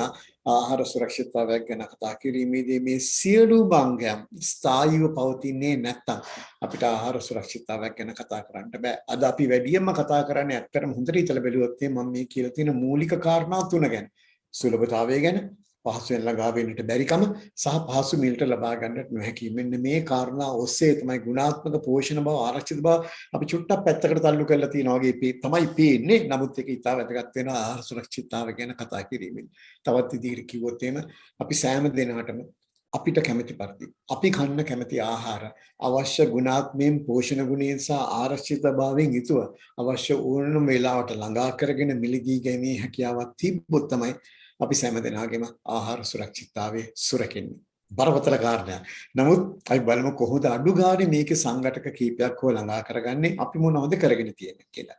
ප්‍රසාද් මම ඔයාගෙන සම්මදනාගුත් අවසර ඉල්ලනවා මේ වෙලාවේ එක උදාහරණයක් විතරක් අරගෙන ඉස්සරහට යන මම වී වගාව ගන්නවා උදාහරණයක් හැටියට අපේ ප්‍රධාන ආහාරයේ බත මම වී වගාවේ වෙච්ච ඉතිහාසගත සංවර්ධන ක්‍රියාවලිය පොඩ්ඩක් පෙන්වලා දෙන්න. ඒ තුලින් අපි ඔක්කොටම දැනගන්න පුළුවන් ඇවි අපි මොන වගේ තත්යකට අදපත් වෙලා තියෙන්නේ කියලා. මම මේ ස්වයං පෝෂිතතාව කියන වචනේ උදාහරණයකට ගන්න යන්නේ නැහැ. ප්‍රසාද් ඔබ මේ වචනේ කතා කරා ඔබ ඉතාම හොඳ ලස්සන පැහැදිලි කිරීමක් කරා. අපි තිරුඟු පිටි සහ මේ සහල් ආහාරයට ගැනීම පිළිබඳව මම හිතන්නේ හොඳ අවබෝධයක් හැමදෙනාටම තියෙනවා. ඒ වගේම ඔබ ඉදිරිපත් කළ කදා තුලින් ඔබ විශ්වවිද්‍යාලය තුල ඒ කරුණු කාරණා හොඳින් දැනගෙන අවබෝධ කරගෙන අනිවාර්යයෙන්ම කරුණු කාරණා ගැන තැකීම නැති කට්ටියකුත් තියෙනවා. අපිට ඒක වළක්වන්නට බෑ. නමුත් හැමදෙනා ගැනම ඒ තුල තියෙන අවබෝධය ඇති කරලීම වැදගත්. ඒකෙන්ද ඔබ ඉතා ලස්සන පැහැදිලි කිරීමක් කර ආරම්භයේදීම මම මෙතෙන්දී ආහාර සුරක්ෂිතතාව කියන වචනේ සහ මූලික කරුණු තුනක් ගැන මම කතා කරේ සංඝටක ගැන නේද? අන්න ඒ ගැනත් වැඩි අවධානයක් යොමු කරමින් අපේ වී වගාව සහල් නිෂ්පාදනයේ කොයි ආකාරයටද හැඩගැහිලා තිබ්බි කියන එක මම මෙතනදී මේ කතාවෙන් විස්තර කරන්නම්. මම මේ දත්ත පාවිච්චි කරන්නේ 1950 සිට 2020 දක්වා. 2021 ගේ දත්තය මම මේකට දැම්මේ නෑ දැනට 2021ත් ඉතා හොඳ තත්ත්වයක තියෙනවා මම කියන්නම් ඇයි කියලාත්. ඒ වගේම හොඳයි. අපි ගත්තොත් මේ රතු පාට ඉරින් තියෙන්නේ 1950 දශකයේ පටන් 2020 දක්වා වූ අපේ රටේ සහල් අවශ්‍යතාවය. ඒ වගේම නිල් පාට ඉරින් දක්වලා තියෙන්නේ සහල් නිෂ්පාදනය. අපි දන්නවා අපි නිෂ්පාදනය කරන්නේ වී තමයි සහල් බවට පත් කරන්නේ. සාමාන්‍යයෙන් වී කිලෝ 100ක් දැම්මොත් අපිට සහල් කිලෝග්‍රෑම් 65ක් ලබා ගන්න පුළුවන් බව දල වශයෙන් ගන්න ඒ කරන්න පුළුවන් 65ක සමන තමයි අපි මිලින් අවුට්ටන් කියලා කියන්නේ නේද? අපි මේ වී සහල් බවට පත් කිරීමේ පත් කිරීමේ ක්‍රමය සඳහා පවතින තියෙන උපකරණ මතත්. නමුත් එවන් තත්ත්වයක් තුළ තමයි මම මේ සහල් නිෂ්පාදනය ගැන කතා කරන්නේ වී නිෂ්පාදනය ගැන නේ. ඔබට පේනවා ඇති 50 දශකයේ මොනතරම් පරතරයකට අපි හිටියේ කියලා. ඔබ දන්නවා ඇති අපි හිටියේ මිලියන් 6කට ආසන්න වූ ජනකායෙන් අවශ්‍ය සහල් වලින් 160ක් අපිට ආනයනය කරන්න සිදු වුණා විවිධ හේතු හින්දා. නමුත් අපි හිටියේ වෙනි තත්ත්වයක. එතකොට අපේ විද්‍යාඥයෝ කෘෂිකර්ම දෙපාර්තමේන්තුව විශේෂයෙන්ම විද්‍යාඥයෝ ඒක හිතලා බලලා තමයි 1950 වනකොට හෙක්ටාරයකට කිලෝග්‍රෑම් 650ක් පමණ වූ සුළු අස්වැන්න ලබාගෙන තිබ්බ අපි පාරම්පරික තාක්ෂණය පාරම්පරික වී ප්‍රභේද අපි ගැන ආඩම්බරයි. ඒක වෙනම කතාවක්. ඒ සියලු දේ තවදුරටත් වැඩි දියුණු කරනගෙන ගිහින් 2020 වෙනකොට හෙක්ටාරයට කිලෝග්‍රෑම් 4800ක් ගන්න පුළුවන් වෙන විදිහේ අස්වැන්නක් ලබා ගන්න පුළුවන් වෙන තරමට අපේ වී වගාව පත් කරේ. ඒකට යෙදුවම අවශ්‍යව දන්නවා ඇති අපි ෆ්‍රීෂන් හරකුන් ගෙන්නුවා ඕස්ට්‍රේලියාවෙන්. සමහරක් හරකුන්ට ලෙඩ හැදිලා තිබ්බ තමයි. ඒක වෙනම කතාවක්. නමුත් හොඳින් සිටිය සත්තුන්ගෙන්වත් අපිට අවශ්‍ය කරන කිරි ප්‍රමාණය ගන්නට බැරුණා. මොකද සත්තුන්ට ඒ පැටවුන් ලබා දුන්නත් ඒ අවශ්‍ය කරන කිරි ප්‍රමාණය දුන්නේ නැති ප්‍රධාන හේතුව තමයි සත්තුන්ට අවශ්‍ය කරන ආහාරයි ඒ පෝෂණය ඒ ජලයේ ප්‍රමාණය ලබා නොදී ඒ කලබනාකාර තත්ත්වයන් තිබ්බ අඩුපාඩු. එවැනි තත්ත්වයක් තමයි වී වගාවක් ගත්තත් තියෙන්නේ. අපි අද ඔබත් මමත් අද මෙතන ඉන්න හැමදෙනාම අපේ අම්මලා තාත්තලා අපේ වර්ධනවල අපිට අවශ්‍ය පෝෂණීය ආහාර අවශ්‍ය අවස්ථාවේ අවශ්‍ය ප්‍රමාණය ලබා දුන්න හින්දා අපිට බත් කවන්න ගියේ නැහැ නිපුතුන ගම නේද? ඒ හින්දා අපි ඒ කාල පරාසය තුළ ඇතිවෙච්ච ඇති දැඩි කිරීමේ ප්‍රවණතාවය සහ ක්‍රමය හින්දා තමයි අද ඔබටත් මටත් එක්ක වෙලා මෙවැනි සංවාදයකට යොමු වෙන්න හරි පුළුවන් වෙලා තියෙන්නේ. හොඳයි. මෙන්න මේ තත්ත්වයන් නොයෙකුත් ක්‍රමෝපායන් අනුගමනය කරමින් ගිහිල්ලා 2008 කියන වසර වෙනකොට අපිට පුළුවන් වුණා ස්ථායීව අපිට අවශ්‍ය කරන අපේ කෘෂිකර්මාන්තයෙන් අපිට අවශ්‍ය කරන වාර්ෂිකව අවශ්‍ය කරන සහල් අවශ්‍යතාවයට වඩා වැඩි සහල් ප්‍රමාණයක් නිපදවා ගන්න පුළුවන් තත්ත්වයට පත් කරන්න. මම ඒකයි කිව්වේ ප්‍රසාද් මා ස්වයං පුෂ්ඨාව කියන වචනේ පාවිච්චි කරන්නේ නැහැ කියලා. එතන ඉඳන් අපි තිරසාර වේදේ කරගෙන ආවා. වසර කිහිපයේ ගැටලුවක් ආවි බලමු ඇයි ඒ වසර කිහිපයක ගැටලුව ඇති වෙලා තියෙන්නේ කියලා. අපි දන්නවා අපේ රටේ පොහොර භාවිතයේ ඉස්සෙල්ලම වාර්තා වුණේ 1952 වසරේ. ඊට පස්සේ ඒ චතර කියන වර්ගය, ඒ කියන්නේ කිලෝග්‍රෑම් හෙක්ටාරයට කිලෝග්‍රෑම් 650 ලබා දීපු වී ප්‍රභේද වලින් ඔබට ගිහිල්ලා හෙක්ටාරයට කිලෝග්‍රෑම් 2000ක් 2500ක් පමණ ලබා ගන්න පුළුවන් ප්‍රමාණයට ඒ චතර වර්ගය අපිට නිපදවුවා අපේ විද්‍යාඥයෝ විසින්. ඊට පස්සේ අපේ අභිජන ක්‍රියාවලියන් තුලින් නිපදපු වැඩි දියුණු කරන ලද ප්‍රභේද වැඩි අස්වන දෙන ප්‍රභේද අපි වගා කළා. ඒවා තුලින් තමයි අපි ගමන දිගින් දිගටම ආවේ. කෘෂිකර්ම දෙපාර්තමේන්තුවට ස්තුතිවන්ත වෙන්න ඕනේ. විශ්වවිද්‍යාල කෘෂිකර්ම පීඨවලට ඒ වගේම ගොවි මහත්මයන් ගොවි ප්‍රජාවට මේ නව තාක්ෂණීය උකහාගෙන එක වැළඳගෙන අද අපේ කෘෂිකර්මාන්තයේ ඉහළට ගෙනීමට මේ කරපු ක්‍රියාමාර්ග දිහා බැලුවම අපට පේනවා ඇති අතරතුර මේ තියෙන ආහාර නිෂ්පාදනයේ අඩුවීම අපි වැඩිවීම පටන් ගත්ත 2008 ඉඳලා ස්ථායීව නමුත් අඩුවීම් සිදු වෙන විශේෂයෙන්ම දේශගුණික විපර්යාසයෙන් නියම් තත්ත්වයන් හින්දා ඒ වගේම නියම් තත්ත්වයන් හින්දා ඔබ දන්නවා ඇති නැවතත් පලිබෝධනාශක පාලනයකුත් යම් වෙලාවක ආවා විශේෂයෙන්ම ග්ලයිෆොසේට් කියන වල්නාශකේ තහනම් කරනු ලැබුවා විගසින් එක කාලයක් තුලදී ඒකේ බලපෑමක් වෙන්න පුළුවන් හරියට ඉරක් ගහලා වෙන් කරන්න බැරි වුණාට අස්සන්නේ විශාල අඩුවීමක් හම්බෙලා නමුත් වැදගත්ම දේ තමයි 2016 17 අවුරුදු වල කන්න තුනක් එක දිගට නැතිවීමේ අවදානම අපිට පැහැදිලිව පේනෙන්න තිබිලා ඒ අවදානමට අපි ලක් වෙලා නමුත් ඊට පස්සේ අපිට පුළුවන් වුණා නැවතත් අලුගසලා නැගිටි මොකද අපි ගාව තාක්ෂණයේ තිබ්බා මෙවලම් තිබ්බා අපේ කෘෂි නිෂ්පාදනයේ ඉහළට නම් වන්නට මෙන්න මේක තමයි ඊට වැදගත් කාරණේ මේ අවස්ථාව සෑමදෙනාම දත යුතු ඒ වගේම ඔබට මතක ඇති මේකේ අපි මේ මෑතකදී කතා කරන ලැබූ දේවල් චීන සහල් සමායන චීන රබර් සහල් ගිවිසුමට අපි එළමුණ 1952 දී ඔබට තේරෙන්නේ නැතේ ඇයි අපි මේ දේ කරේ කියලා අපිට අවශ්‍ය කරන ආහාර ප්‍රමාණය අපිට නිමැති වෙච්ච හින්දා අපි රබර් දීලා ඒකට සහල් ගත්තා. ඒ වගේම 1950 දශකයේ වෙනකොට අපි මියන්මාරයෙන් තමයි සහල් ආනයනය කරනු ලැබුවේ. මොකද වැඩිපුරම පහසු මිලට සහල් ගන්න පුළුවන් වෙන එතනින් ඉඳලා. ඒ වගේම මෑත කාලේ හර්තාලයකුත් ගියා මතක ඇතිවත අපේ රටේ හර්තාලයකුත් ඇතුණ 1953 1953න් පස්සේ ගිය හර්තාලයේ හැටියට තමයි වසර 70කට පස්සේ මේ 2022 අපිට අත්දකින්න ලැබුණේ. ඔන්න එවැනි කාරණා ගැන අපි හොඳින් මතක තියාගන්න ඕනේ. ඒ වගේ ඔබට මතක ඇති 2007 අපේ ලංකාවේ පටන් ගත්ත අපි වම රත්නකම කියන වැඩසටහන. ඒ වැඩසටහන තුලින් 2008 අපිට ඉතා විශාල අස්වැන්නක් ලබා ගැනීමේ තත්යකට පත් වෙන්න පුළුවන් වුණා. ඒකින්ද 2008 තිබ්බ ලෝක ආහාර මිල පිළිබඳ අර්බුදයෙන් අපිට ගොඩ ඒවට හැකි වුණා. අපි තමයි මට හිතෙන විදිහට දකුණු ආසියාවේ අග්නිදිග ආසියාවේ තිබ්බ එකම රට මේ ආහාර අර්බුදයෙන් ගොඩ ගියා. අපි මේක දැනගෙන ක්‍රියාත්මක කරනා නෙවෙයි. නමුත් 2007 හොඳ සලස්මක යුතු ඉදිරියට ගියා. ඒකෙන් වෙච්ච අවඩ තියෙනත් පස්සේ කතා කරමු මොනවද කියන එක දැන ගැනීමත් වැදගත්. ඉදිරියේදී තීරණ ගැනීමේදී මෙන්න මෙවැනි තත්ත්වයකදී කෘෂිකර්මාන්තයක් තමයි අපි අත්නෝමතිකව ගන්නා ලද්දා වූ විද්‍යාත්මක පදනමින් තොර වූ තීරණ තුළින් කෙලින්ම කන පිට හරවලා දෙනවා. මම කියන්නම් කන පිට හැරිච්ච ආකාරය අපි දන්නවා කිවෙච්ච දේ 2021 අප්‍රේල් මාසේ 27 වෙනිදා කැබිනට් තීරණයක් ලබා ගත්තා. ඒ වගේ මේ තීරණ නෛතික පදනමක් ලබා දුන්නා 2021 මේ මාසේ 6 වෙනිදා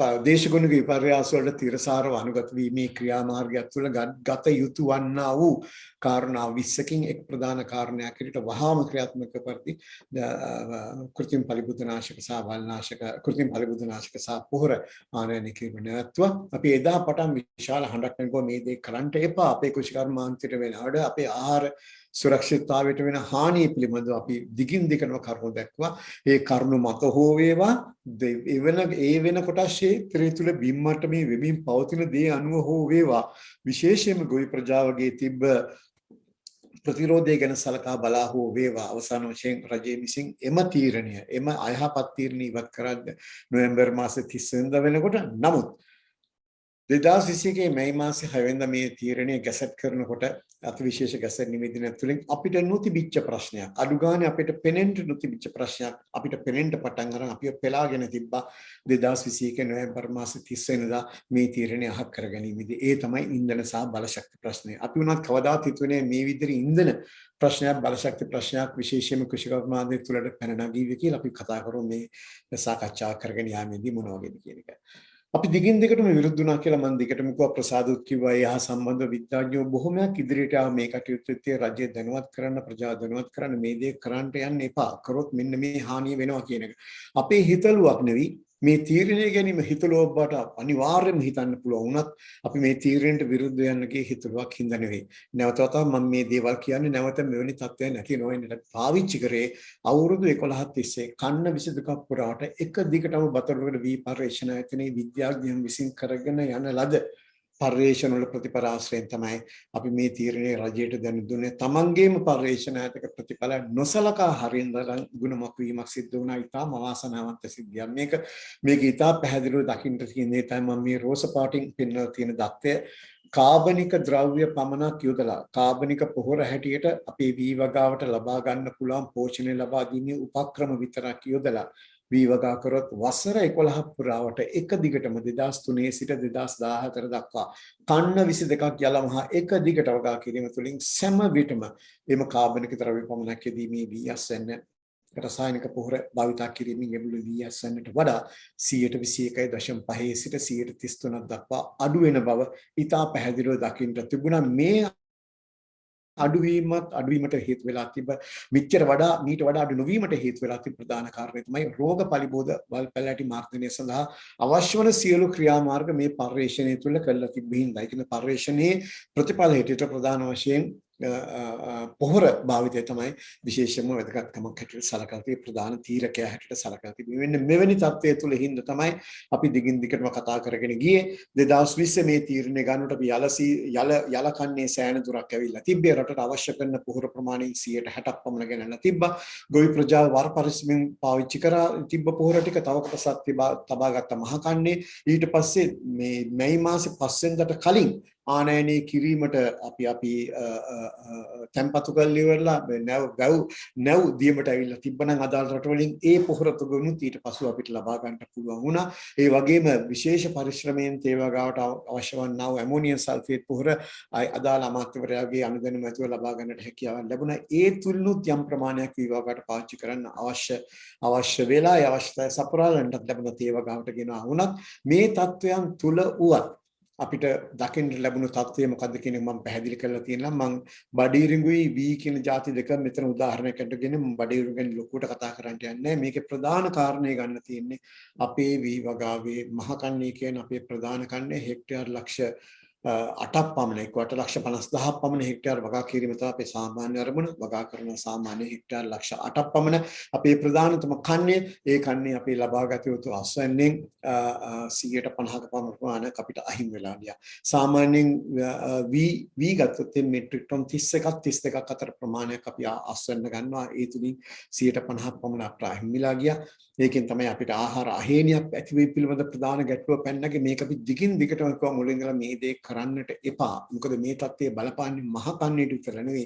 මේක අපි කියන වගේ චේන් රියැක්ෂන් එකක්. එතනින් දිගටම මේක දාමයක් ලෙස දිගින් දිගටම යන දෙයක් ඉඳන් මේ තත්ත්වයට යන්න එපා කියලා. ඒ වගේම අපේ ප්‍රධාන සත්ව ආහාර භෝග වෙන බඩිරිඟු ඒකත් ඕන්නේ මහ කන්නේ ප්‍රධාන වශයෙන් ගිය අවුරුද්දේ මට මතක හැටියට හෙක්ටයාර් 1,30,000ක පමණ වපසරීක බඩිරිඟු වැව්වා. ඒ බඩිරිඟු ඇස්සන්න 165ක් 70ක් පමණ නාස්ති වෙන අපි හොඳ ආකාරම දන්නවා අපේ ලංකාවේ වවන්නා බඩිරිඟු වලින් 85ක් පමණ යන්නේ සත්ව ආහාර සඳහා. සත්ව ආහාර මේ මූලික සඳහා සත්ව ආහාර සඳහා බඩිරු ගෙන්වීමට තීරණය කළ බඩිරු ගෙන්නන්නට පටන් ගත්තා. නමුත් ඒ තුළ තියෙන මිල අධික මේ හේතුවෙන් අපේ නිපැයුම අපිට අවශ්‍ය ආකාරයට සත්ව ආහාර නිපැයුම සඳහා යොදා ගන්නට බැරි වීම හේතුවේ ප්‍රතිඵල තමයි අද ඔබට වෙළඳපොළට ගියාම දකින්න ලැබෙන්නේ. විශේෂයෙන්ම කුකුල් කර්මාන්තය වෙනුවෙන් බිත්තර වල මිල දිනින් දින ඉහළ යාමත්, කුකුල් මස් වල මිල දිනින් දින ඉහළ යාමත්. මම හිතන්නේ ඊට දේවල් තවත් කියන්න අවශ්‍ය වෙන්නේ. මෙන්න මේ කාරණා හින්දා අපි වසරක් තුල වසරක තිබෙනා අදාළ මාස සංසන්දනය කිරීමේ තියෙන ආහාර උද්දමනය බැලුවොත් එම නිදහස ලබ්ධා පටන් අවම වශයෙන් අපිට තියෙන දත්ත අනුව ආහාර උද්දමනය මේ වසරේ මේ මාසේ ජූනි මාසේ ඊට වඩා ඉහළ යාවි කියලා හිතනවා. එහෙම නොයයිති කියලා බලාපොරොත්තුව. නමුත් අපිට ලැබිච්ච අධිකම වැඩිම ආහාර උද්දමනය අපේ රටට වාර්තා කරේ මේ මාසේ මේ අවුරුද්දේ 157.4ක් මේ කාලය තුල මේ වසර ගණනාවක් තුළ නිදහස් ලබ්ධතා පටන් වැඩිම ආහාර උද්දමනයක් තිබ්බ අවස්ථාව. මට චුට්ටක් අවසරයක් දෙන්න තේවගාව ගැන කියන්නත්. මොකද මං හිතුවා බඩිරුගාව ගැන පොඩ්ඩක් කියවෙන්න තේවගාව ගැන කිනු කීට හොඳ නැහැ කියලා. වී වගා වුණාට පරමාර්ථයේ ප්‍රධාන කාරණා හිටින් මම මෙතන අරන් තියෙන්නේ. අපි දන්නවා වී කියන්නේ ප්‍රධාන මනුෂ්‍ය ආහාර භෝගය, බඩිරුම් කියන්නේ ප්‍රධාන සත්ත්ව ආහාර භෝගය. ඒකෙන් කොටසක් මනුෂ්‍ය ආහාරයටත් යනවා. ඒ වගේම තේ කියන්නේ අපේ ප්‍රධාන අපනයන භෝගය. අපි කීටල් රබර් පොල් කුරුඳු ගම් මිරිස් වෙන දේවල් අමතක කරනවානේ උදාහරණයක් හැටියට ගන්න. මොකද තේ වගා අපි දන්නවා සෑම දවස් 7කටම 9කට සැරයක්ම ඒක තේ දළු නෙලා ගන්නවා. පසෙන් පෝෂණය ඉවත් වෙනවා. පෝෂණය ලබා දීමට අවශ්‍යයි. මේකේ හොඳම ප්‍රතිඵල අපි දක්න ලැබුණේ ගිය අවුරුද්දේ නොවැම්බර් දෙසැම්බර් මාසවල අප විසින් නිපදවපු නිමිතේ ප්‍රමාණය අපේ කඩේ ගන්නට තියෙන නිමිතේ ප්‍රමාණය 2020 නොවැම්බර් දෙසැම්බර් 2020 කියන්නේ කොවිඩ් වසංගතය තුල ඇවිල්ලා අපි විශාල අර්බුදයකට ලක් වූ අවුරුද්දකට සාපේක්ෂව මිලියන 12 කිලෝග්‍රෑම් මිලියන 12කට වැඩි ප්‍රමාණයක් අඩු වුණා. අපි නිකන් හිතමු අපේ තේ කිලෝ අපි දන්නවා 95ම අපි හදන තේ අපනයනය කරනවා කියලා. නිකන් ඩොලර් 2කට වික්කා කියලා හිතන්නකො ඒ තත්ත්වයට පල්ලෙහාට දාන්න ඕනේ නැහැ. නමුත් ඩොලර් 2කට වික්කත් අපි නැති කරගෙන තියෙන ඩොලර් මිලියන 25ක පමණ ප්‍රමාණයක් වඩාත්ම බරපතල වුණේ මේ අවුරුද්දේ මුල කාර්තුවේ. අපි ගිය අවුරුදු 2021 මුල කාර්තුවට සාපේක්ෂව ගත්තොත් එimhe තේ අපනයනින් අපිට ලැබිච්ච ආදායම ගිය අවුරුදු මුල කාර්තුවට සාපේක්ෂව ඩොලර් මිලියන 52කින් අඩු වෙලා තියෙනවා. මේ නැති කරගෙන තියෙන අපිට අවශ්‍ය කරන විදේශ විනිමය අත්‍යවශ්‍යම අවස්ථාවක්. අපිට ආහාර ගේනත් විදේශ විනිමය අවශ්‍යයි. අර වගේ ආහාර හුවමාරු පැකේජ් එකකට අපි ගියේ නැත්තම් කොයි ආකාරයට ඒ තුල යන්න පුළුවන්ද කියන එකයි බලමු. මගේ කතාව තුළ අපි බලන්න ඕනේ කොයි ආකාරයට මේක විසඳුම් දෙන්න කියලා. තාම අපි අර්බුදයේ දිගපල්ල හොඳින් අවබෝධ කර ගැනීම තමයි මේ කරන්නේ. අපි දන්නවා ලෝක ආහාර සුරක්ෂිතතා දර්ශකයක් තියෙනවා 2012 ඉඳන් 2021 දක්වා ඒ දර්ශකය ඉදිරිපත් කරලා තියෙනවා. අපි 2012 දකුණු ආසියානු කලාපයෙන් පළවෙනි ස්ථානයේ හිමි කරගත්තා. ඒ කියන්නේ ආහාර සුරක්ෂිතතාවය අතින් ශක්තිමත් මරට ශ්‍රී ලංකාවට පත් වෙලා තිබේ. 15 19 දක්වා දිගින් දිගටම 13 14 15 16 17 18 19 කියන වර්ෂවල දිගින් දිගටම එක වර්ෂයක හැරෙන්න 2016 ඛණ්ඩ තුනක් අපිට නැති වෙලා ගිහිල්ලා අපිට සහල් මෙට්‍රික් ටන් 7,40,000ක් ආනයනය කරන්න සිදු වුණා 2017 අවසාන භාගයේ. ඒක දේශගුණික පර්යාස වලින් අපිට ඒක අඩු ගන්න එවැනි දෙයක් හින්දා කියලා කියනවා. නමුත් දැන් අපි අස්වැ නැති කරගන්නේ මිනිසා විසින් ගත්ත තීරණයක් හින්දා. දේශගුණික පර්යාසය තුලින් නෙවෙයි අපිට පාලනය කළ නොහැකි තත්ත්වයක් තුළ තිබ්බ දෙයක් නෙවෙයි.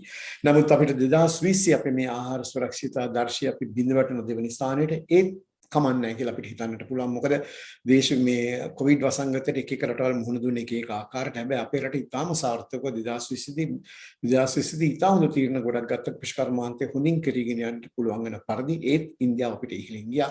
2021 අපිම කරගත්ත අමනෝජ්‍ය ක්‍රියාවලිය හේතුවෙන් අපි දකුණු ආසියාවේ තුන්වෙනි තැනට දැන්පත් වෙලා තියෙන මේ අවුරුද්දේ කොයි ආකාරයට අපි තත්ත්වයටපත් වෙද කියන්නේ අපි මේ ගොඩ එන්න ඕනේ. මෙතනින් ලංකාව උඩට ගන්න ඕනේ. මේ ගරා වැටීම තුලින් අපි නැවතත් අර U-turn එකක් ගාලා ඉහළට ක්‍රමයෙන් හෝ ඉදිරියට ආයුතුයි. හොඳයි දැන් මම කියන්න මේ වසරේ අපි මූණ පාලා තියෙන අර්බුදය මොකක්ද කියලා. ඔබ මේ දත්ත තුලින් තේරුම් ගත යුතු දේ මෙන්න මේ කාරණේ.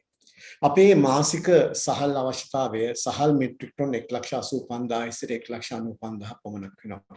මතකනේ මම කිව්වා ඔබට අපිට සහ V මෙට්‍රික් ටන් 1,32ක් පමණ ලැබෙනවා කියලා මිලියන 3.2ක් පමණ මහ කණ්ඩෙන් ඒක 165න් වැඩි කරාම තමයි අපිට අවශ්‍ය වෙන අපිට ඒකෙන් සහල් බවට පත් කරගන්න පුළුවන් ප්‍රමාණය ලැබෙන්නේ. යාල කන්නේ ගත්තොත් සාමාන්‍ය V මෙට්‍රික් ටන් 18,19 පමණ තමයි ලැබෙන්නේ. ඒකත් 165න් වැඩි කරාම තමයි අපිට අවශ්‍ය කරන සහල් ප්‍රමාණය ලැබෙන්නේ. මෙන්න මේ ආකාරයට තමයි අපිටම වාර්ෂිකව අවශ්‍ය කරන සහල් ප්‍රමාණයට වඩා වැඩි ප්‍රමාණයක් අපිට හැමතිස්සෙම 2008න් පස්සේ අපේ වෙළඳපොළ තියාගන්න පුළුවන් උනේ පිට රටින් ආනයනය කිරීමකින් තොරව. මොකද අපේ රටේ කෘෂි නිෂ්පාදනය තුලින්ම අපේ රටේ සහල් අවශ්‍යතාවය නිපදවා ගන්න ලැබුවා. ඒකින් කියන්නේ අපි ආනයනය කරන්නේ නැහැ කියලා. අපිට අවශ්‍ය කරන බාස්මති අපි ආනයනය කරනවා, අවශ්‍ය කරන ජස්මින් රයිස් එක අපි ආනයනය කරනවා. ඒ වගේම අපේ වෙළඳපොළ ආර්ථිකයට ගැලපෙනවරින් අපේ හෝටල් කර්මාන්තයට අපේ ටුවරිසම් වලට නේද ඒවට අවශ්‍ය වෙන දේවල් අපි සපයන්නට ඕන. ඒ වගේ මේකට අවශ්‍ය කරන සහල් වර්ග අපිට ආනයනය කරන්නම සිද්ධ වෙනවා. ඒ තුලින් තමයි මම කිව්වේ සියල්ල ගත්තොත් අපේ රටේ වාර්ෂික අවශ්‍යතාවය සහල් මෙට්‍රික් ටන් මාසික අවශ්‍යතාවය 1,85,000 1,95,000 පමණ.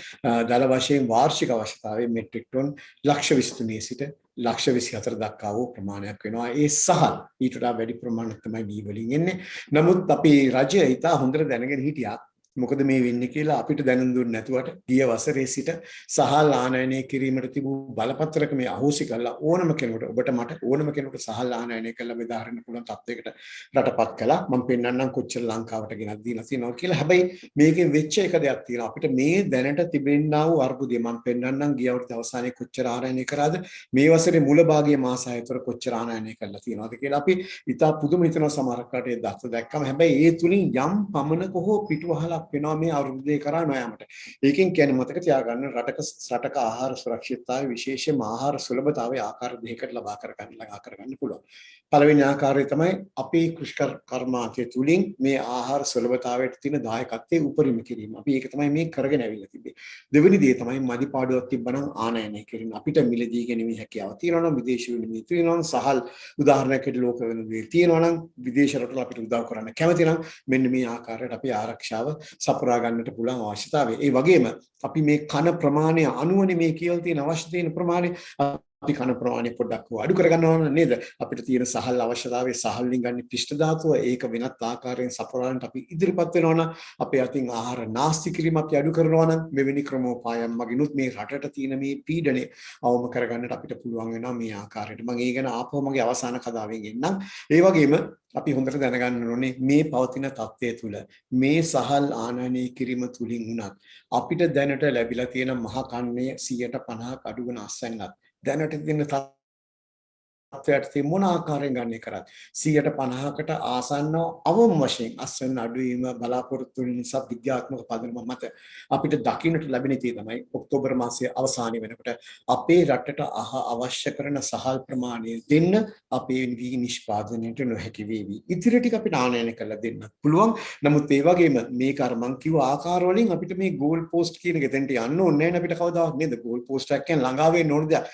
නමුත් මේක ළඟා විය නොඇති ළඟා නොවිය යුතු තිබෙනවා. ඒක ඉලක්කය කියන වචනේ හරි නැහැ. නමුත් ළඟා නොවිය යුතු කාරණේ තවදුරටත් පස්සට තල්ලු කරලා දාන්න පුළුවන්.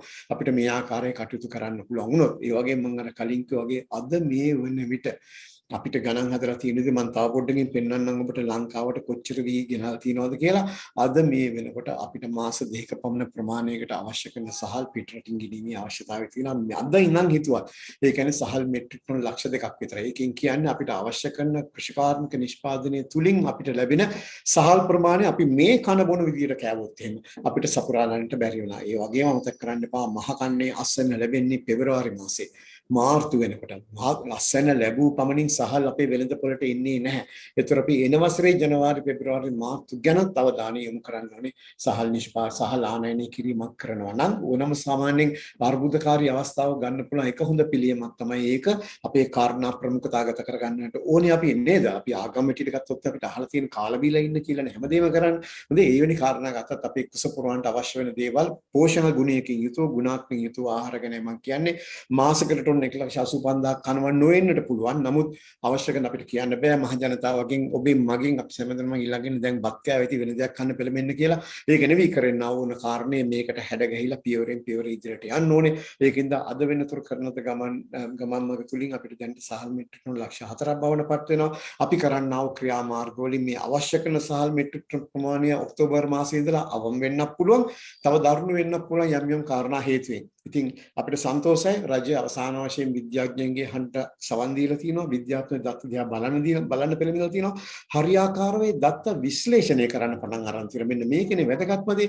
දත්ත තිබ්බත් වැඩක් නැහැ. දත්ත වැරදි ආකාරයට විශ්ලේෂණය කරන්න පටන් ගත්තා. මෙන්න මේ කාරණා හේතුවෙන් අපිට සන්තෝෂයි ඉක්මනින් මේ තීරණ අරගෙන තියෙනවා. මම මේ තීරණ මොනවද කියලා පොඩ්ඩක් කියන්න. ඒ තීරණ අරගෙන තියෙනවා. ඒ තීරණ ගන්න අතරතුර වෙච්ච දේ තමයි මේ ඔබට කියන්නට 2020 අපි රටට සහ 2019 අපි ආනයනය කරේ මෙට්‍රික් ටන් 20000යි ලංකාවට. 2020 මෙට්‍රික් ටන් 14000යි සහල් ආනයනය කරේ. 2021 අපිට කිව්වට පම්පෝර ගෙවුවට පාරම් බෑවට මේක හරියනවා බය වෙන්න දෙයක් නැහැ කියලා කෑ ගැහුවට ලංකාවට සහල් මෙට්‍රික් ටන් 1,37,000ක් ගෙනත් තිබ්බා. මේ වසරේ මැයි මාසේ 15 වෙනිදා වෙනකම් පමණක් ඩොලර් මිලියන 94ක් වියදම් කළ සහල් මෙට්‍රික් ටන් 3,38,000ක් ගෙනත් තියෙනවා. ජූනි මාසයේ වෙනකොට මේ සමස්තය සහල් මෙට්‍රික් ටන් 3,65,000 පමණ ප්‍රමාණයටපත් වෙලා තියෙනවා. මේකට අමතරව තමයි අපි කියන්නේ සහල් මෙට්‍රික් ටන් තව ලක්ෂ 4ක් මාස දෙකක පරිභෝජනය සඳහා අපි අයට අවශ්‍ය වෙනවා කියලා. මෙන්න මේ කාරණේ ඉතා වැදගත්. ආනයනය කරනවා නම් දැන් ඉඳන් ඒ සඳහා කටයුතු කළ යුතුයි. අපි අවදානම ගැන මේ කලින් කියන්නේ ඔක්තෝබර් මාසෙට ගිහිලා දැන් සහල් නොමැත කියලා කෑ ගහන්නට වැඩි හොඳයි. කලින් ඉඳලා මේ කාරණේ දැනුම් දීලා ඒ ගැන බයක් සංකාවක් ඇති කරගන්න නැතුව දැන් ඉඳන් ක්‍රියාපිළිවෙත් ගන්න එක ක්‍රමක්‍රමයෙන් ක්‍රමානුකූලව මේ අවශ්‍ය කරන අවශ්‍යතාවය සපුරා ගන්නට මොනියම් වූ ක්‍රමයකින් හෝ වේවා. මේක තමයි පරමාර්ථය, මේක තමයි අරමුණ. මෙවැනි දේවල් ගැන මේ ගැටලු වල තියෙන දික පල්ල ආර්බුද ගැන සෑම අපි අදහස් දැක්වීම මේක ඇති වෙලා තියෙන්නේ එක අනවශ්‍ය තීරණයක් හින්දායි, අනවශ්‍ය තීරණය බලෙන් ක්‍රියාත්මක කරන්න ගිහින් දත්ත දිහා නොබැලුවෙන්ද බැලුවත් හරියට විශ්ලේෂණය කරගන්න බැරි වෙච්ච හින්දා මේ කාර්යය දිහා දැක්කම මට හැමතිස්සෙම හිතෙන්නේ ඩිස්කවරි කියන රූපානේ සංග්‍රහය යනවා destroyed in second කියලා. seconds කියලා වර්ෂ ගණනාවක් තිස්සේ ගොඩනගාගත්ත ගොඩනැගිලි එක තප්පර කිහිපයකින් විනාශ කරලා දාන අයුරු. අපේ ආර්ථිකයට විශේෂයෙන්ම කෘෂිකාර්මික ආර්ථිකයට වෙලා තියෙන්නේ රජය විසින් කළා තියෙන්නේ ඒ දේ. ඒක ඉතා පැහැදිලිව කරන්නට ඕනේ. මොන කවුරු ගිහින් උපදෙස් දුන්නත් ඒ උපදෙස් පවා හරියාකාරව ගන්න උපදෙස් හරියට විශ්ලේෂණය කරන්න තු ගන්න ඕනේ. කියන්නා කෙසේ කිව්වත් අහන්නා සී බුද්ධියෙන් ඇහුවේ නෑ. කියන්නොත් තමන්ගේ තියෙන සිහින තීරණය කරගන්න ගියා තමන්ගේ මුදලේ ඉන්නව ජාතික ධනෙ. මෙන්න මෙතනයි තියෙන ගැටලුව. ඒක තමයි අපි කියන්නේ හැමතිස්සෙම මේකට පේ බෑක් එකක් තියෙන්න ඕනේ අදාළ පුද්ගලයන්ගෙන් කියන එක. නමුත් මේ தත්ත්වයට පත් කරපු රට මේ මිලියන 22ක් අපි ඔක්කොම එක්කව වෙලා ඒක උපදෙස් දීපු කරපු හැමදෙනාම එක්කව වෙලා ගන්න යන ක්‍රියාමාර්ග තුල අපි දන්නවා මේක ඉතා බාරදුර කටයුත්තක්. It's a Herculean task. It's a difficult thing but we have to do it. මේකට හොඳින් සැලසුම් කිරීමක් මේ බිම් මට්ටමේ තියෙන කාරණා හොඳින් තේරුම් අරගෙන කරන්න අවශ්‍ය සැලකීම සැලසුම් පිළිල කිරීම සහ සැලසුම් ක්‍රියාත්මක කිරීමක් අවශ්‍ය වෙනවා. ඒ වගේම හොඳ සම්බන්ධීකරණයක මේ ක්‍රියාව කරන්න ගියේ නැත්නම් අපිට කරන්න හම්බ වෙන්නේ කාලයක් ගත වෙනවා. එක කන්නේකින් නැති කරපු දේ තවත් කන්නකින් ගොඩ ගන්නට බෑ. කන්න දෙක තුනක් අපිට උත්සාහ දරන්න වෙයි මේකෙන් ගොඩ එන්නට. ඒ වගේම අපිට විශාල වේදමක් දරන්න සිද්ධ වෙනවා. අපි මේ කරගත් ආ උදේ වලින් නැවත ගොඩ ඒමට ඒක අනවශ්‍ය විදියට අපි සියලු දෙනාට මේ කාලේ යොමු කරන්න ඕනේ. ඒ වගේම මම පොඩි දක් ඔබට මතක් කරන්නම් මේ අවස්ථාවේ යලකන්නේ අපි සෑනුතුරක් ගෙවිගෙන ගිහින් තියෙන යලකන්නේ තත්ත්වය මම හිතන්නේ ඔබතුමාලාට පැහැදිලි කරොත් වටිනවා. අපි සාමාන්‍යයෙන් මහකන්නේ හෙක්ටයාර 8,50,000ක් පමණ වැවීමට බලාපොරොත්තු වෙනවා. වැඩි වෙන්නත් පුළුවන් අඩු වෙන්නත් පුළුවන්. යලකන්නේ හෙක්ටයාර 4,50,000ක් පමණ බලාපොරොත්තු වෙනවා. සමහරක් කරලා 5,00,000 දක්වත් ඒක ගෙනියන්න හැකියාවක් තියෙනවා. තියෙන ඉඩම් ප්‍රමාණය අනුව මේ යලකන්නේ තත්ත්වය මේකයි. රජය බලාපොරොත්තු වුණා හෙක්ටයාර 50,000ක් පමණ වවන්න. දැනට හෙක්ටයාර 3,94,000ක් පමණ මේ පෙරේදා වනකොට වී වපුරලා තියෙනවා. සමහරක් අසන් නෙලාගෙනත් වෙනවා. දකින්නටදී හුඟක් කලින් වී වගා කරන්න පටන් ගත්ත කට්ටිය තමන්ට මිලදී ගැනීමේ හැකියාව තිබ්බ. දැන්ට කලින් රුපියල් 3,500 සිට 6,500 දක්වා මිල උච්චාවචන විතර කිලෝග්‍රෑම් 50ක යූරියා බෑගය රුපියල් 35,500 සිට 46,000ක් පමණ මිලට මිලදී ගන්නට හැකියාව තිබ්බ කට්ටියත් මේ මිලදී අරගෙන මේ වගාව කරගෙන ගියා. ඒතර දැන්ට අපි වගා කරලා තියෙන 3,94,000ක්. ඒ වගේම බිම් සැකස්ම කරලා තියෙනවා හෙක්ටයාර 81,000 පමණ. ඉතාම මෑත කාලයේදී ලංකාවට පොහොර ලැබේවි කොයි මොහොතක කියන බලාපොරොත්තුව මත. ඒ බලාපොරොත්තු මේවර කඩ වෙන එකක් නෑ. යම් පමණින් කෝ ඉෂ්ට වේ කියන එක තමයි මට නම් පේන්නේ. හොඳට මේක එක්තරා විදිහක හොඳ අංගයක්. මොකද මේක අර්බුදකාරී තත්ත්වයක්. අර්බුදකාරී තත්ත්වෙන් ගොඩ එන්නට විශ්වාසය ගොඩ ගන්න ඕනේ මේ හැමදෙනාම මතේ. අපි මේ කුස පොත්ත ඇලීගෙන ඉස්සරහට යන් කියන වගේ නේද? අර සමහර කට්ටිය කියන්නේ කඳ උදුරන කියලා බතුයි පොස්සම්බුලේ කාලේ ඉන්නම් කියලා. එවැනි කාල රටාවක් රාමුවක් නෙවෙයි අපිට තියෙන්නේ. ඒ වගේ අපි මිනිස්සුන්ට කියන්න නැත්නම් බත් නොකා ඉන්න කියලා නැහැ. අපි කියන්නේ ඒකත් කන ගවම ආදේශකයන් ගන්න. ඒ තුලින් තමයි අපිට ඉස්සරහට යන්න පුළුවන් වෙන්නේ. මේ හැමදෙනාටම එක්ක අහුලා කරන්න පුළුවන් වෙන්නේ තේ දේ. ඒ වගේම අපිට සන්තෝෂයි මම මේ කිව්වා මේ 2022 යලකන්නේ හුඟක් කලින් පටන් ගත්ත කට්ටියට වී වගාව ඒ කට්ටිය දැන් අස්සොන් නෙල්නවා. ඊට පස්සේ පරක්කු වෙලා වී වගා කරන්න බී සැකස්ම කරපු කට්ටිය හිටියා. මේ සියලු දෙනාටම යම් සුබ ආරංචියක් තියෙනවා. මෙන්න මේ ආකාරයට අපිට අපේ සංවර්ධන පාර්ට්නර්ස් ළඟින් ඩෙවලොප්මන්ට් පාර්ට්නර්ස් ළඟින් විදේශ වලින් අපිට යම් ණය ක්‍රමයට තේමවත් ණය මතක තියාගන්න බට ඊනට ඉතාසුළු පොහොර ඉතාසුළු පොලි අනුපාතයට තේ ලැබෙන්නා වූ ණය යලකන්නේ ගත්තොත් අපි දන්නවා මාර්තු සිට සැප්තැම්බර් දක්වා තමයි අපේ සැප්තැම්බර් දක්වා තමයි යලකන්නේ යන්නේ. මෙහිදී අපිට ඉන්දියානු ණය ක්‍රමයේ යටතේ ඩොලර් මිලියන 55ක ඉන්දියන් එක්සිම් බැංකුවෙන් ඉතා මෑත කාලෙදී අපිට පිවිසුමක් ලැබුණා. එකකින් යූරියා මෙට්‍රික් ටොන් 65,000ක ප්‍රමාණයක් ඕමානයේ සිට ආනයනය කරන්නට අපිට අද ඊ ආරංචි වෙච්ච විදිහට මේක නැවගත කිරීම මේ මාසේ 30 වෙනිදා ආරම්භ කළා. 6 වෙනිදා වෙනකොට මේ නැව ලංකාවට ළඟා වෙයි කියන බලාපොරොත්තුවක් තමයි තියෙන්නේ. මේ කාලේ දික් වෙන්නට පුළුවන්. මොකද මට අපිට තීරුම් ගන්නට අපහසුයි. මට නම් හුඟක් වෙලාට මේ මුහුදු ගමන් මාර්ග ඔස්සේ කරන ගමන් කිරීම පිළිබඳ යම්කිසි විශ්වාසයක් ගොඩනගා ගන්න පුළුවන්. ඒ වගේම ලෝක ආහාර කෘෂිකර්ම සංවිධානයේ එක්සත් ජාතීන්ගේ ඔවුන් විසින්ම කරන්න ආව මෙහිමක් මගින් යූරියා මෙට්‍රික් මෙට්‍රික් ටන් 18000ක ප්‍රමාණයක් ගෙනල්ලා ලංකාවේ වී වගා කරන ගොවීන් අතරින් යලකන්නේ අක්‍රේට අඩු ප්‍රමාණයක් වගා කරලා තියෙන ගොවියෙකුට කිලෝග්‍රෑම් 50ක මෙට්ටයක් කොටයක් ලබා දීම තමයි කොටයක් මෙට්ටයක් නෝ ලබා දීම තමයි බෑග් එකක් ලබා දීම තමයි බලාපොරොත්තු තියෙන්නේ. සාමාන්‍යයෙන් අපිට අක්‍රේට යූරියා කිලෝග්‍රෑම් 100ක් පමණ අවශ්‍ය වෙනවා. ඒතර අක්‍රයක් වවන එක්කිනුට අවශ්‍යතාවයෙන් 50%කුයි අක්‍ර භාගයක් වවන එක්කිනුට අවශ්‍යතාවයෙන් 100%කුයි ලැබෙනවා මේ ක්‍රමයේ යටතේ. ඒක ගොඩනගලා තියෙන්නේ ඒගොල්ලෝ කුමක් වූ ආකාරයට පොහොර ලැබීමට නියමිතයි.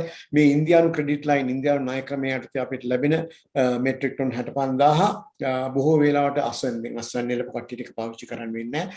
කලින් වගා පටන් ගත්ත හෙක්ටයාර් 3,94,000න් සෑහෙන ප්‍රමාණයට 80%කට පමණ සමහරක් විට වරක් පමණයි යූරියා දීමට අවශ්‍ය වෙන්නේ. අර ලෙඩෙකුට සේලයින් දුන්නා වගේ තත්ත්වයක් ඇති වෙවි. ඒිනුත් යම් ප්‍රමාණයක අස්වැන්න ඉහළට යෑමක් වෙනවා. සුළු වශයෙන් හෝ ඒවා ඒ තුලිනුත් මම අර කිව්ව ඔක්තෝබර් මාසයේ අගභාගයේ ඇති වෙන්න පුළුවන් කියන ආහාර අර්බුදයට අර්බුදකාරී තත්ත්වයට යම් කිසි සහනයක් ලැබෙන්නට පුළුවන්. ඒක අපි ඔළුවේ තියාගන්න. අමිතිස්සම මේ වගේ දේවල් වෙන්න පුළුවන්. අපි ගන්න ක්‍රියාමාර්ග වලින් ඒක ඉතාම හොඳ තත්ත්වයක්. ඊළඟට අපේ මේ සංවර්ධන සහකාරියෝ අපිට නැවත දෙන්න බලාපොරොත්තු වෙලා තියෙනවා මහ කන්නේ ලෝක බැංකුවෙන් ඩොලර් මිලියන 110කුත් ආසියානු සංවර්ධන බැංකුවෙන් ඩොලර් මිලියන 40ක ප්‍රමාණ ලබා දීලා තියෙනවා. දැනට ඔවුන් විසින්ම ලංකාවට අවශ්‍ය කරන විශේෂයෙන්ම යූරියා පොහොර සහ මියුරේට් ඔෆ් පොටෑසියම් මඩංගු පොහොර ලංකාවට ආනයනය කිරීම සඳහා මේක බෙදා හරින ක්‍රමෝපාය ගැන මා සතුව දැනුම් ගන්න මේ අවස්ථාවේදී නමුත් රාජ්‍ය මාර්ග ඔස්සේ තමයි රජයේ ක්‍රියාවලිය ඔස්සේ තමයි මේ ලැබෙන සුළු ණය ආධාර සමාවෙන්න ණය පොලි අඩු ණය ආධාර ක්‍රමයේ තාමත් ආධාර ඒ ණය තුලින් අපිට ලැබෙනා වූ යම් කිසි අවකාශයක් අපිට ලැබෙන්නේ රටේ කෘෂිකර්මාන්තයේ යම් පමණකට හෝ දියුණු කර ගැනීම සඳහා. හොඳයි. ඒ වගේම අපි කලියුත් ඉතා ප්‍රධාන කාර්යයක් තියෙනවා. මේ සියලු දේ අපිට ලැබුණත් අපි කලින් ඉඳන් මේ අවසරේ මාර්තු මාසයේ ඉඳලම අපි ගිය අවුරුද්දේ අපි මේක දැනුවත් කරගෙන ගියා රජය. ඇත්තටම සන්තෝෂ රජය ගැන ක්‍රියාමාර්ග අරන් තියෙනවා කියලා. මොකද මහා කන්‍ය අපි එන මහා කන්‍ය මේ යලකන්‍ය අපිට මහා කන්‍යා නැති වුණා කිව්වොත් දිවැරදි. ගිය අවුරුද්දේ සැප්තැම්බර් පටන් අරගෙන මේ අවුරුද්දේ පෙබරවාරි මාර්තු වල අස්වැන්න නෙලපු මහා කන්‍යා අපිට නැති වෙලා ගියා. හා සමානයි 150ක් අස්වැන්න අඩු වෙලා යල කන්‍යාත් ඒ හා සමානව වේවි තියෙන විද්‍යාත්මක දත්ත අනුව. ඒ කියන්නේ ලබන මහා කන්‍යේ නිසියාකාරව වගා කරගත්තේ නැත්නම් අපිට අත්විඳින මේ තත්ත්වය භයානකයි. අපි ඒ තත්ත්වයටපත් නොවිය යුතුයි. ඒකින්ද මහා කන්‍යේ වගා කිරීමට විශේෂයෙන්ම මොන දේ තිබ්බත් බිත්තර වී අවශ්‍ය වෙනවා. මම මේ දල වශයෙන් දත්ත දීලා තියෙන්නේ සාමාන්‍යයෙන් මහා කන්නේ වගා කිරීම සඳහා බිත්තර වී ටොන් 80000ක් පමණක් ජල කන්නේ සහ ටොන් 40000ක් පමණක් අවශ්‍ය වෙනවා. හරියට ගණන් හතරකුත් 1,28,000ක් පමණ වර්ෂයකට.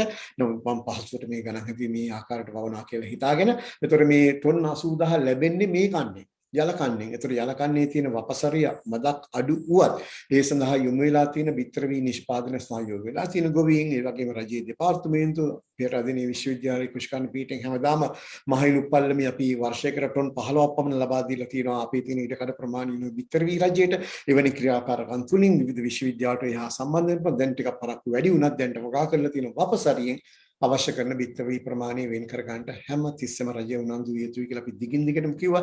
ඊටම සන්තෝෂයි ඒ කාර්යයට කුෂ්කර්ම දෙපාර්තමේන්තුව අදා රේකී ආයතන මහවැලි අධිකාරිය පුද්ගලික අංශය විශ්වවිද්‍යාල ගොවි ප්‍රජාව මේ සියලු දෙනාම බැහැලා ගෝජන සංවර්ධන දෙපාර්තමේන්තුව මේ සියලු දෙනාම බැහැලා ප්‍රාදේශීය කුෂ්කර්ම දෙපාර්තමේන්තුව මේ සියලු දෙනාම එහා සම්බන්ධව කටයුතු කරගෙන යනවා. ඒ වගේම අපි තවත් දෙයක් කිව්වා රජයට මේක ප්‍රමුඛතාවයේ දෙන්න ඕන භෝගයක් කියන්නේ වී හැමතිස්සෙම අපිට හැම දෙයකම එක හා සමානව සලකන්න බැරි වේවි.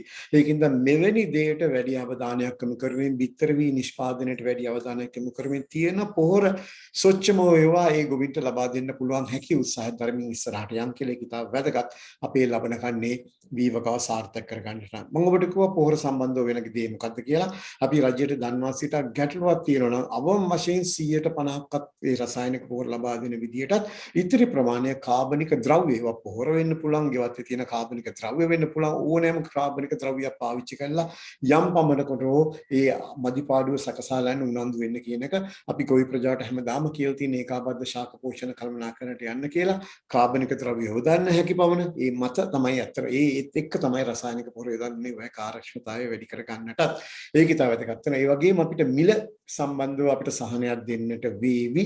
පුද්ගලික අංශයෙන් ගෙනල්ලා විකුණන පොහොර මොනතරම් ගණන් ගියත් අපි මේ අවස්ථාවේ ටොන් එක යූරියා ටොන් එක ඩොලර් 1000යි කියලා ගණන් ගත්තොත් එහෙම ලංකාවට ගොඩ බාන විට යූරියා කිලෝග්‍රෑම් 50ක බෑගයක වටිනාකම වෙන්නේ සාමාන්‍යයෙන් රුපියල් 18000ක් පමණ. ඒක රජය මගින්ම ක්‍රියාත්මක කරන්න බලාපොරොත්තු වෙන හින්දා අපිට පුළුවන් වේවි සෑහෙන අඩු බිලකට ගුලියට ලබා දෙන. ඒක නිසා තමයි මම හිතන්නේ රජය දැන්ට විශේෂ සාකච්ඡාවක යොමු වෙනවා මේ යූරියා කිලෝ 50 බෑගයක් රුපියල් 10000කට ලබා දෙමු. ඒතර රජයට දරන්න වෙන මිල අධික අමතරව රුපියල් 8000ක පමණ මුදලක් වෙන හින්දා ඊට අධික මිල ගණන් වලට යන්නේ නැතුව පොහොර ගේන ප්‍රමාණය අවශ්‍ය නොවුනොත් අර කිව්ව විදිහට අපි යෝජනා කරා දිගින් දිගටම ප්‍රමුඛතාවගත කරන්න.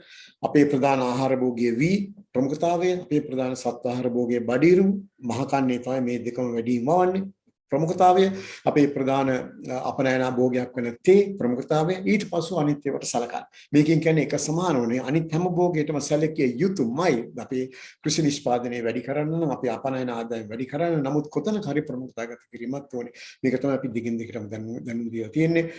ඕගනික් ෆර්ටිලයිසර් ඒ කියන්නේ විශේෂයෙන්ම සමායන should not be encouraged. මේක ඕගනික් ෆර්ටිලයිසර් ආනයනය කිරීම. සමායන මේ කියන්නේ වැරදි අවබෝධයක් ඔබතුමාලට ආවන ආනයනය කිරීම නෙවෙයි අපි එන්කරේජ් කරන්නේ. අපේ රට තුලින්ම නිපදවලා ලබා දීම. මේක තමයි එන්කරේජ් වෙ යුතු. ඇත්තට මම මේක මෙතනදී මහදන්න නැත්නම් ඔබතුමාලට වැරදි අවබෝධයක් මෙතන යූස් එක විතරක් තියෙන හින්දා මේක තමයි මෙතනදී වැදගත් වෙන කාරණේ වෙන්නේ. ඇත්තටම should be encouraged අර මම කිව්වා වගේ ඕගනික් ෆර්ටිලයිසර් පාවිච්චය, පොහොර පාවිච්චය, ඒ වගේම විශේෂයෙන්ම අවධානය යොමු කරන්න ඕනේ අදාළ කෘෂිකර්ම දෙපාර්තමේන්තුවෙන් අදාළ රේඛීය පර්යේෂණ මධ්‍යස්ථානවලින් දෙන නිර්දේශ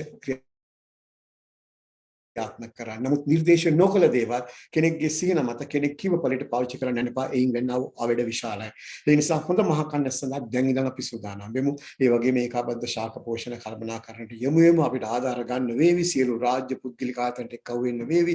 අපේ විදේශ සම්බන්ධතා අපිට උපයෝග කරගන්නට වේවි. පුළුවන් තරම් මේ කටයුතු කිරීමේදී පලිබෝධ නාශක ගත්තත් ඒකයි.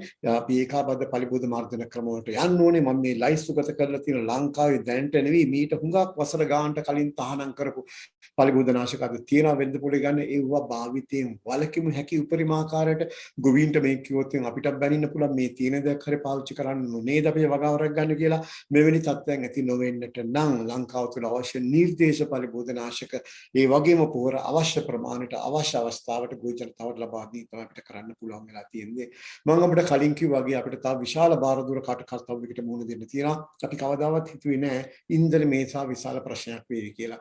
ගෝලීය වශයෙන් ඉන්ධන හිඟයක් තිබ්බනම් අපිට ඒක ගැන මොකක් හරි දෙයක් හිතන්න කියනවා. මේක මිනිසා විසින් ක්‍රියාත්මක වූ දුර්වල කළමනාකරණයක් හේතු වූ විදේශ විනිමය අර්බුදයක් හින්දා අපිට අවශ්‍ය කරන ඉන්ධන පාගෙන්නා ගැනීමට තත්ත්වයක් අපිට නොහැකි වෙලා තියෙනවා. අද අපි වැඩිපුරම ජනතාව යන්ත්‍ර සූත්‍ර භාවිත කරනවා. විශේෂයෙන්ම බින් සැකසීමේදී ඒ වගේම අස්වනු නෙලීමේදී මේ කාරණා දෙකම මේ යලකන්නේ අවසානයේදී අර මං කලින් කිව්ව චාරිත්‍රයට අනුව මහකන්නේ ආරම්භයේදී මේ කාරණා දෙකේම තියෙන වැදගත් දේ අපිට රජයක් හැටියට මේකට කාරණා කටයුතු සලස්සන්න සිද්ධ වෙනවා. විශේෂයෙන්ම ආයතන කීපයක් කෘෂිකර්මාන්තයේ රැකගැනීමේ විශ්වවිද්‍යාල එකමුතුවක් තිබ්බා. ඕන් විසිනුත් ඒ වගේම ශ්‍රී ලංකා ජාතික කෘෂිකර්ම ආයතනය තිබ්බා. ඒ වගේම මෑතකදී විශේෂයෙන්ම විශ්වවිද්‍යාල 8ක කෘෂිකර්ම පීර 8ක ඉන්න අධ්‍යයන කාර්ය මණ්ඩල විසිනුත් මේ සඳහා සැලසුම් ඉදිරිපත් කරලා තිබ්බා. රජයට ඒක කොයි විදිහට ක්‍රියාත්මක වෙයිද කියලා බලමු. අපිට සෑහෙන විශ්වාසය මේ කටයුත්තේදී හැමදෙනාම එක්ව වෙලා මේ යෝජනා අරගෙන ඉදිරියට යාවි කියලා. හොඳයි දැන් අපි බලමු පුද්ගලයා හැටියට මේ හැමදෙනාම මොනවා කරා පුද්ගලයා හැටියට අපිට කරන්න පුළුවන් මොනවද? මම නැවතත් කියන්නේ අසාධාරණයි කියලා හිතෙන්න පුළුවන්. ඇයි අපි මේකට වක් කියන්න ඕනේ? වග කිව්වොත් වග නොකියන සහ වග නොවන තත්ත්වයක ඉන්න විදිහටපත් වෙලා තියෙන හින්දා අපිට කරන්න පුළුවන් දේ අපි හොඳ ආකාරව දකිනවා රජයේ විසින් ආහාර නිෂ්පාදන ක්‍රියාවලියක් දිගින් දිගටම කරගෙන යනවා කියලා. අපි පුළුවන් හැටියට ඒකට ආධාර දෙමු. මේක මේ ගොවි ජනතාවට කරන ඉල්ලීමක් නෙවෙයි. ගොවි ජනතාව වගා කරනවා. ඔවුන්ගේ ජීවනෝපාය. මේ ගොවි ජනතාව නොවන අනික් කටියට කෙරෙන්නා වූ ඊටම කාරුණික ඉල්ලීමක් අපි උත්සාහ කරමු. අපිට කොහේ හරි ඉඩමක් තියෙනවා නම් මේ කැලේ එල්ලි කළා වගා වසරේ වැඩි කරන කියන එක නෙවෙයි වගා කළ යුතුව තිබූ සහ වගා නොකරන ලද එවැනි ඉඩමක් තිබෙනවා නම් අපි පුළුවන් තරම් උත්සාහ ගමු. අපිට කන්න කැමති දේ රජයෙන් නොමිලේ දෙන බීජ වර්ග අරගෙන වවනවා කියන නෙවෙයි අපිට කන්න කැමති දේ තියෙන පරිසර තත්ත්වයන් අපි වගා කරන්න උත්සුක වෙමු. ඒ වගේම යෙදවුම් අඩුවෙන් අවශ්‍ය වෙන දේ වගා කරමු. අපි දන්න හොඳට මුංගට මාස දෙකකින් අස්සන දෙනවා. කව්පි මාස දෙකකමාරෙන් අස්සන දෙනවා. යෙදවුම් ඊටාම අවමයි අවශ්‍ය වෙන්නේ තෙතමනේ සහිත පසක් පමණයි. ඒතර කුඹුරු ඉඩමක් තියෙනවා නම් අත්තරලා දාපු කොච්චර ගොවීන් මෑත කාලෙදීකට යමු වුණත් වතුර රඳන්නේ නැති තැනක් තියෙනවා නම් එවැනි තැන් තෝරාගෙන මාස දෙකකින් අස්සන්න ගන්න පුළුවන් විදිහේ භූකයක් අපිට වවන්න පුළුවන්. විශේෂයෙන්ම බත් වලින් ලැබෙන පෝෂණ ගුණයට සාපේක්ෂව අපිට ප්‍රෝටීන වශයෙන් අපේ තියෙන පෝෂණ වුණතාවය මගහර ගැනීම සඳහා හෝ අනාගතයේදී ඒ වගේම දැන් ඔබ දන්නවා වෙළඳපොළට ගියොත් එහෙම මුංගට කිලෝග්‍රෑමයක් රුපියල් 950ක් පමණ වෙනවා. අපි ආනයනය කළත් කෑවේ 120ට 200 රේ දවස්වල නේද? දැන් අපේ 900ක් පමණ වෙනවා ආනයනය නවත්තලා අපේ රට තුල කරන නිෂ්පාදනය. ගොවියාට හොඳ බිලක් ලැබෙනවා. ඒක වැදගත්. ඒක වැදගත් වෙන්නේ නමුත් පාරිභෝගිකයටත් ඒ කරා පාසයෙන් ළඟා වෙන්නට පුළුවන් වෙන්න ඕනේ. අඩු ගානේ මෙම මිල සමතුලිතතාවයත් අපිට ගන්න පුළුවන් ඉවි මෙවන් දෙයක් කරොත් පෝෂණීය වුණතාවය පිළිබඳවත් වැඩ කරන ගමන්ම ඊළඟටද බොහෝ දෙනා කතා කරනවා ගෙවත් නාගරික ගෙවත් ඒ වගේම සියලු දෙනා එක්ක අහුවෙලා කරන කමියුනිටි ගාඩන්ස් නේද? මේවා ලස්සන වචන බවට පත් වෙලා තියෙන හැබැයි කැමැත්තකින් කරමු. අපි දන්නවා 2020 රට වහපු වෙලාවේ හැමදේනම ගෙවත් නොමිලෙන් ලැබිච්ච බීජ පෙළයි බීජය පාවිච්චි කරලා කරගත්තද කීයෙන් කී දෙනාද ඒ ගෙවත්ත පාලනය කරගෙන යන්නේ. හොඳ කළමනාකරණයක් තියාගමු. අනාගතයේදී දකිමු. අතහැරලා දාන්න නැතුව ඉස්සරහට යන්න පටන් ගත්තොත් එහෙම අපිට වෙළඳ පොළත් රැගෙන මතක තියාගන්න ඕනේ. එළවලු වලින් ජීවිකාව ගෙනියන වාණිජව එළවල ජීවිකාව ගෙනියන ජනතාව බොහොමයක් ඉන්නවා. වෙළඳ පොළ වැට්ටුවොත් එහෙම ඒ වුන් අනාථ වෙන දේ තිබෙන. ඒක තමයි 2008 වුණේ මම අර කිව්වේ අපිවම රත්නගම වැඩසටහන ඉතාම හොඳ අස්සනක් ලැබිලා රට ටිකක් පුදුමාකාර ශාස්ත්‍රීයත්වයට පත් වුණා භෝග නිෂ්පාදනය ඇති. නමුත් 2009 වෙනකොට එළවලු වෙළඳපොළ කඩාගෙන යන ලංකාවේ උන්ට ජීවත් වීමේ නොහැකියාවක් ආවා. මොකද හැමදෙනා සතුව හැමදේම ළඟා කරගත්තින්ද මේවත් අපි හිතිය යුතුයි. ඇත්තටම කියනවා මෙවැනි වැඩසටහන් කරන එකට අපි රජයට ක්‍රියාපිළිවෙලක් තියලා තියෙන මේ විදිහට යමු පියවරෙන් පියවර මුංගට වවනවා කියලා තියෙන හැමතැනක මුංගට වවන්න නෙවෙයි කියන අපේ අවශ්‍යතාවයක් තියෙනවා. අවශ්‍යතාවයට සරලන මුංගට ප්‍රමාණය විතරක් හදන්න ගණනය කිරීම තුලින් හරියාකාර දිරිගැන්වීම තුලින් හරියාකාර සැලසුම් තුලින් මේක ක්‍රියාත්මක කරමු කියන එකට අපි දිගින් දිගටම කියලා ගිහින් තියෙන්නේ. ඒ වගේම ගෙවත්තක් ගැන කරනවා නම් මේ තියෙන හැමදේම වවන්න යන්න එපා. අල්ලපු ගෙදර ගෙවත්ත හදන එක කරන්න යන්න එපා. ගෙවත්තක් ගැන අදහස් දෙනවා නම් කාට හරි ඒ අදාළ පුද්ගලයන්ට අවශ්‍ය කරන දේ වවන්න උපදෙස් දෙන්න ගෙවත්තකින් අපි නම් බලාපොරොත්තු වෙන්නේ ආහාර ප්‍රමාණය වැඩි වීමකට වඩා තමන්ගේ බත්පතේ තියෙන පෝෂණ ගුණය වැඩි කරගන්න පුළුවන් කෙටි කාලින භෝගයක් පගා කිරීමට හැමතිස්සෙම උත්සාහ ගන්න. ඒ වගේම අපිට බතල වගේ දෙයක් කන්න කැමති නම් පමණක් වගේ වෙන බතල සාමාන්‍යයෙන් මාස 4ක පමණ අස්සන්න ගන්න පුළුවන්. අවුරුදු 3 පාරක් අස්සන්න යන්න පුළුවන්. තමන්ගේ සම්පූර්ණ පිෂ්ඨ අවස්ථාවේ සපුරන්නේ නැහැ. නමුත් යම් ප්‍රමාණයක සපුරා ගන්නට පුළුවන්. වේවි අඩු ගානේ වේලක්වත් එන්න එවැනි තත්යකට අපි යොමු වෙන්න බලමු. බතල වලට විශාල ඉඩක් ප්‍රමාණයක් යන්නේ නැහැ. බතල වැල් බිම දුවන්න ඕනේ නැහැ. දැන් කාලේ වෙනකොට තියෙන වර්ග අනුව අපිට ආධාරයක් සැපීම තුළින් පෝච්චිය වුණත් පෝර වුණේ වුණත් ඒක අපිට ලබා ගන්න හදා ගන්නට පුළුවන්. එවැනි තත්ත්වයන් තියෙනවා. තාක්ෂණයේ තියෙනවා. උපදෙස් දෙන්න කුෂ්කම දෙපාර්තමේන්තුව ඉන්නවා. අපිට තියෙන දේ කරගෙන යන්න. ඒකින් දක්ගේ වත්තකදී අපි හැකියතාක් දුරට මේ කෙටි කාලීන භෝග සඳහා යොමු වෙමු. පලා වර්ග සඳහා මිරිස් තක්කාලි බටු අපි හැමදාම අහලා තියෙනව නේද? ඒවා මේක මිරිස් හොදියා දන්නේ නැති හින්දාත් නමුත් අපිට අවශ්‍ය කරන ප්‍රමාණයට ලබා ගන්න පුළුවන් වෙන විදිහ දෙකක් වගා කරගමු. අපිට අවශ්‍ය අවස්ථාවේ ගන්න පුළුවන් වෙන විදිහට මම මේ කියන්නේ මද්ද පමණින් හෝ මේ තියෙන අර්බුදකාරී තත්ත්වයෙන් ගොඩ එන්න අපි අපිටම සහයක් දෙන හැටියට රට හැටියට රටට සහයක් දීමක් තමයි මේකෙන් කරන්නේ.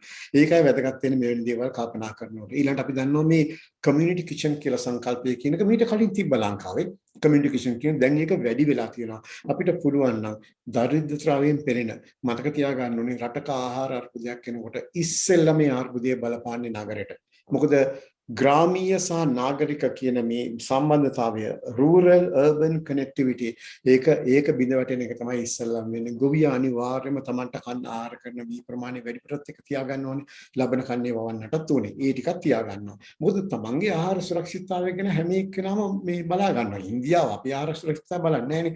අපි මේ දේ කරගන්න ඕනේ. මෙන්න මේ හින්දා ගොවියා ගැන නෙමෙයි මම මේ කතා කරන්නේ අනිත් පුද්ගලයෝ ගැන. අපි පුළුවන් තරම් උත්සාහ කරමු යම් කිසි තියෙන සීමිත තත්ත්වයක් යටතේ ඒවා පෝෂණය අඩුවන මන්ද පෝෂණය වැඩි වෙන විශේෂයෙන්ම ළමා පරම්පරාවට ඔබ දකින්න ඇති එක්සත් ජාතික සංවිධානයේ මානව හිතවාදී අංශයෙන් මේ ඉල්ලුම් කරා මිනිස්සුන්ට අපේ තියෙන මේ සිටුේෂන් ගැන හොඳට අවබෝධයක් අරගෙනලා අපිට ආධාර දෙන්නට කියන එක ඒ ආධාර දීමට ඉල්ලීම පවා ඒ තුල පවා ගැඹෙලා තියෙන ගැඹුරු අර්ථය ඔබට තේරුම් ගන්නට පුළුවන් කියලා හිතන අපිත් හැකියපමණ දායකයන් මෙවන දේවල් කරන්න ඒ වගේම නැවතත් මේක ගොවියන්ටවත් දුප්පත් කට්ටියටත් කියන දෙයක් නෙවෙයි අපි මේ දේ කරන කට්ටියට අපේ බත්පතින් ඉවතලන ප්‍රමාණය හැකියතාක් දුරට අඩු කරමු මේක වේලෙන් වේල හැමදාම කරන්ට අඩු කරොත් එම අපි කන ප්‍රමාණය පාලනය වේවි. අපි බෙදා ගන්න ප්‍රමාණය පාලනය වේවි. ඒ බෙදා ගන්න ප්‍රමාණය පාලනය වීම ආපස්සට ගණන් හදලා බැලුවොත් මේ ඔක්තෝබර් මාසයේ අපි බලාපොරොත්තු වෙන මේ අපේ කෘෂිකර්ම නිෂ්පාදනයෙන් අපේ අවශ්‍යතාවයේ සපුරාලන්ට තියෙන හැකියාවේ නැතිවීම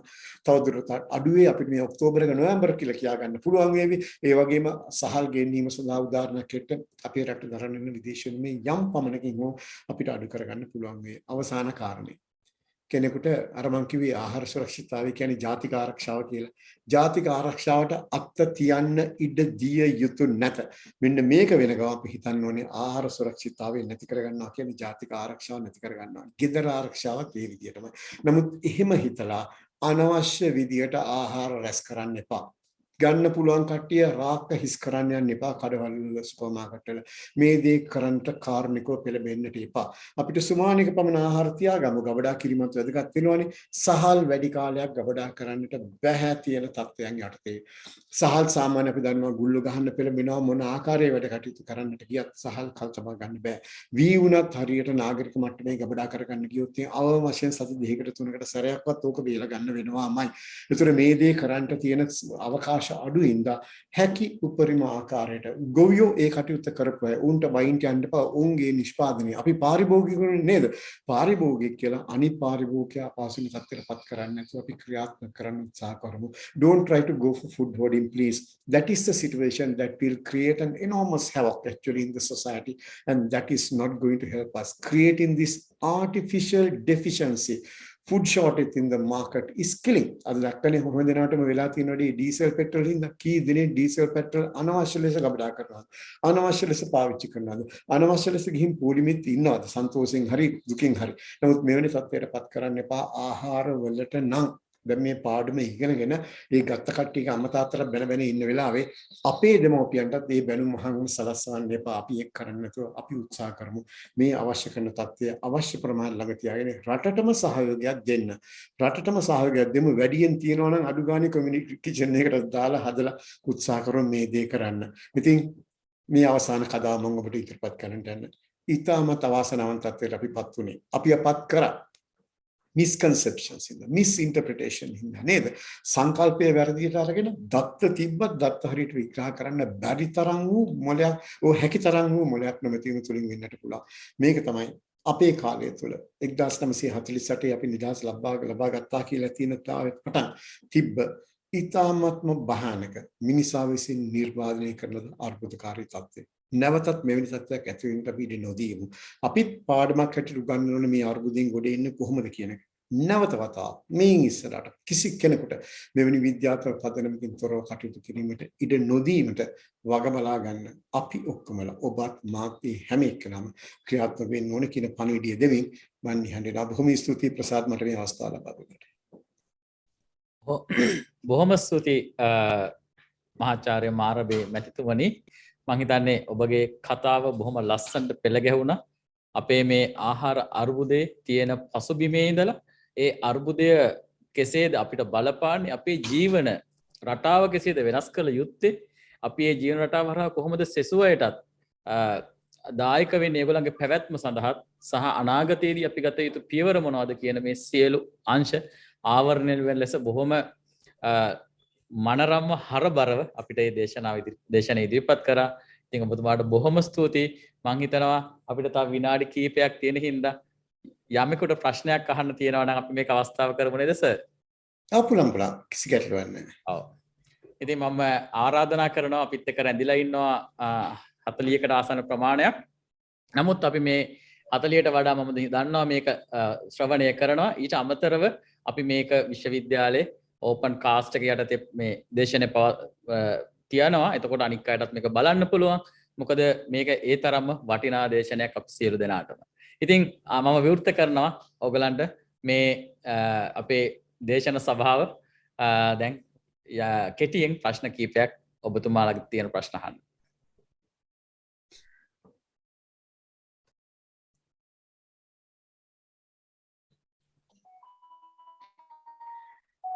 මහාචාර්ය මාරඹේ මැතිතුමාට මම ඇත්තටම හරිම ඒ කියන්නේ හරිම මනරම් දේශනයක්. පළවෙනිම ඒකට ගොඩාක් ස්තුති කරනවා. මේ දැනුවත් කිරීම හරියට වටිනවා. මහාචාර්යතුමා මම ඇත්තටම පෞද්ගලිකව හිතුවේ මේ තියෙන කුඩා දැන් පෞද්ගලිකව තියෙන බිම් වල අපි කොහොමද ඒ කියන්නේ කාට හරි දීලා කරන මොකක් හරි ඒ කියන්නේ ව්‍යුහයක් තියෙනවද අපිට දීලා හරි කියන්නේ දැන් මම ඉන්න තැන නෙමෙයි මම කොළඹ නම් ඉන්නේ මගේ වෙන තැනක පොඩි ඉඩකඩක් තියෙනවා නම් ඒ වගේ දෙයක් තව කෙනෙක්ට හරි බාර දීලා මේ වගේ දෙයකට යොදවන්න අවකාශයක් තියෙනවද මහාචාර්යතුමා? බොහොම ස්තුතියි බුල්බුල් කාංචනා. ඒ ගැන කිව්වට මේ ඇත්තටම කිව්වොත් මම ඉස්සෙල්ලා මේ දේ කියලා ඉන්නවා.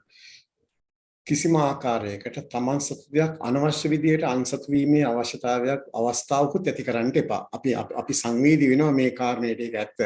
නමුත් මේ සංවේදී වීම තුළින් අපි පරිස්සම් වෙන්නත් ඕන. අපිට පසු කාලීනව වෙනත් ආකාරයේ පස්තමකුත් ඇති නොවන විදියට. ඒකත් අපි ඔළුවේ තියාගෙන මම මේ ප්‍රශ්නෙට උත්තරේ දෙන්නම්. ඔව් දැන්ටමත් එක එක ආයතන පෙළමිලා තියෙනවා. දැන් ආයතන ඔබ දන්නවා ලෑන්ඩ්ස්කේපින් වලට යන ආයතන තියෙනවානේ. එවැනිම ආයතන දැන් තියෙනවා වගා කරලා දෙන. ඒ වගේ ආයතන දැන් ඇති වෙලා තියෙනවා මයිගවත් ඇති දුරකථන අංක. හැබැයි පොඩ්ඩක් මම කිව්ව පළියෙන් කරන්න එපා. ඒ ගැන හොයලා බලලා ඒ කවුද කියන එක බලලා ඒ ගැන කටයුතු කරන්න.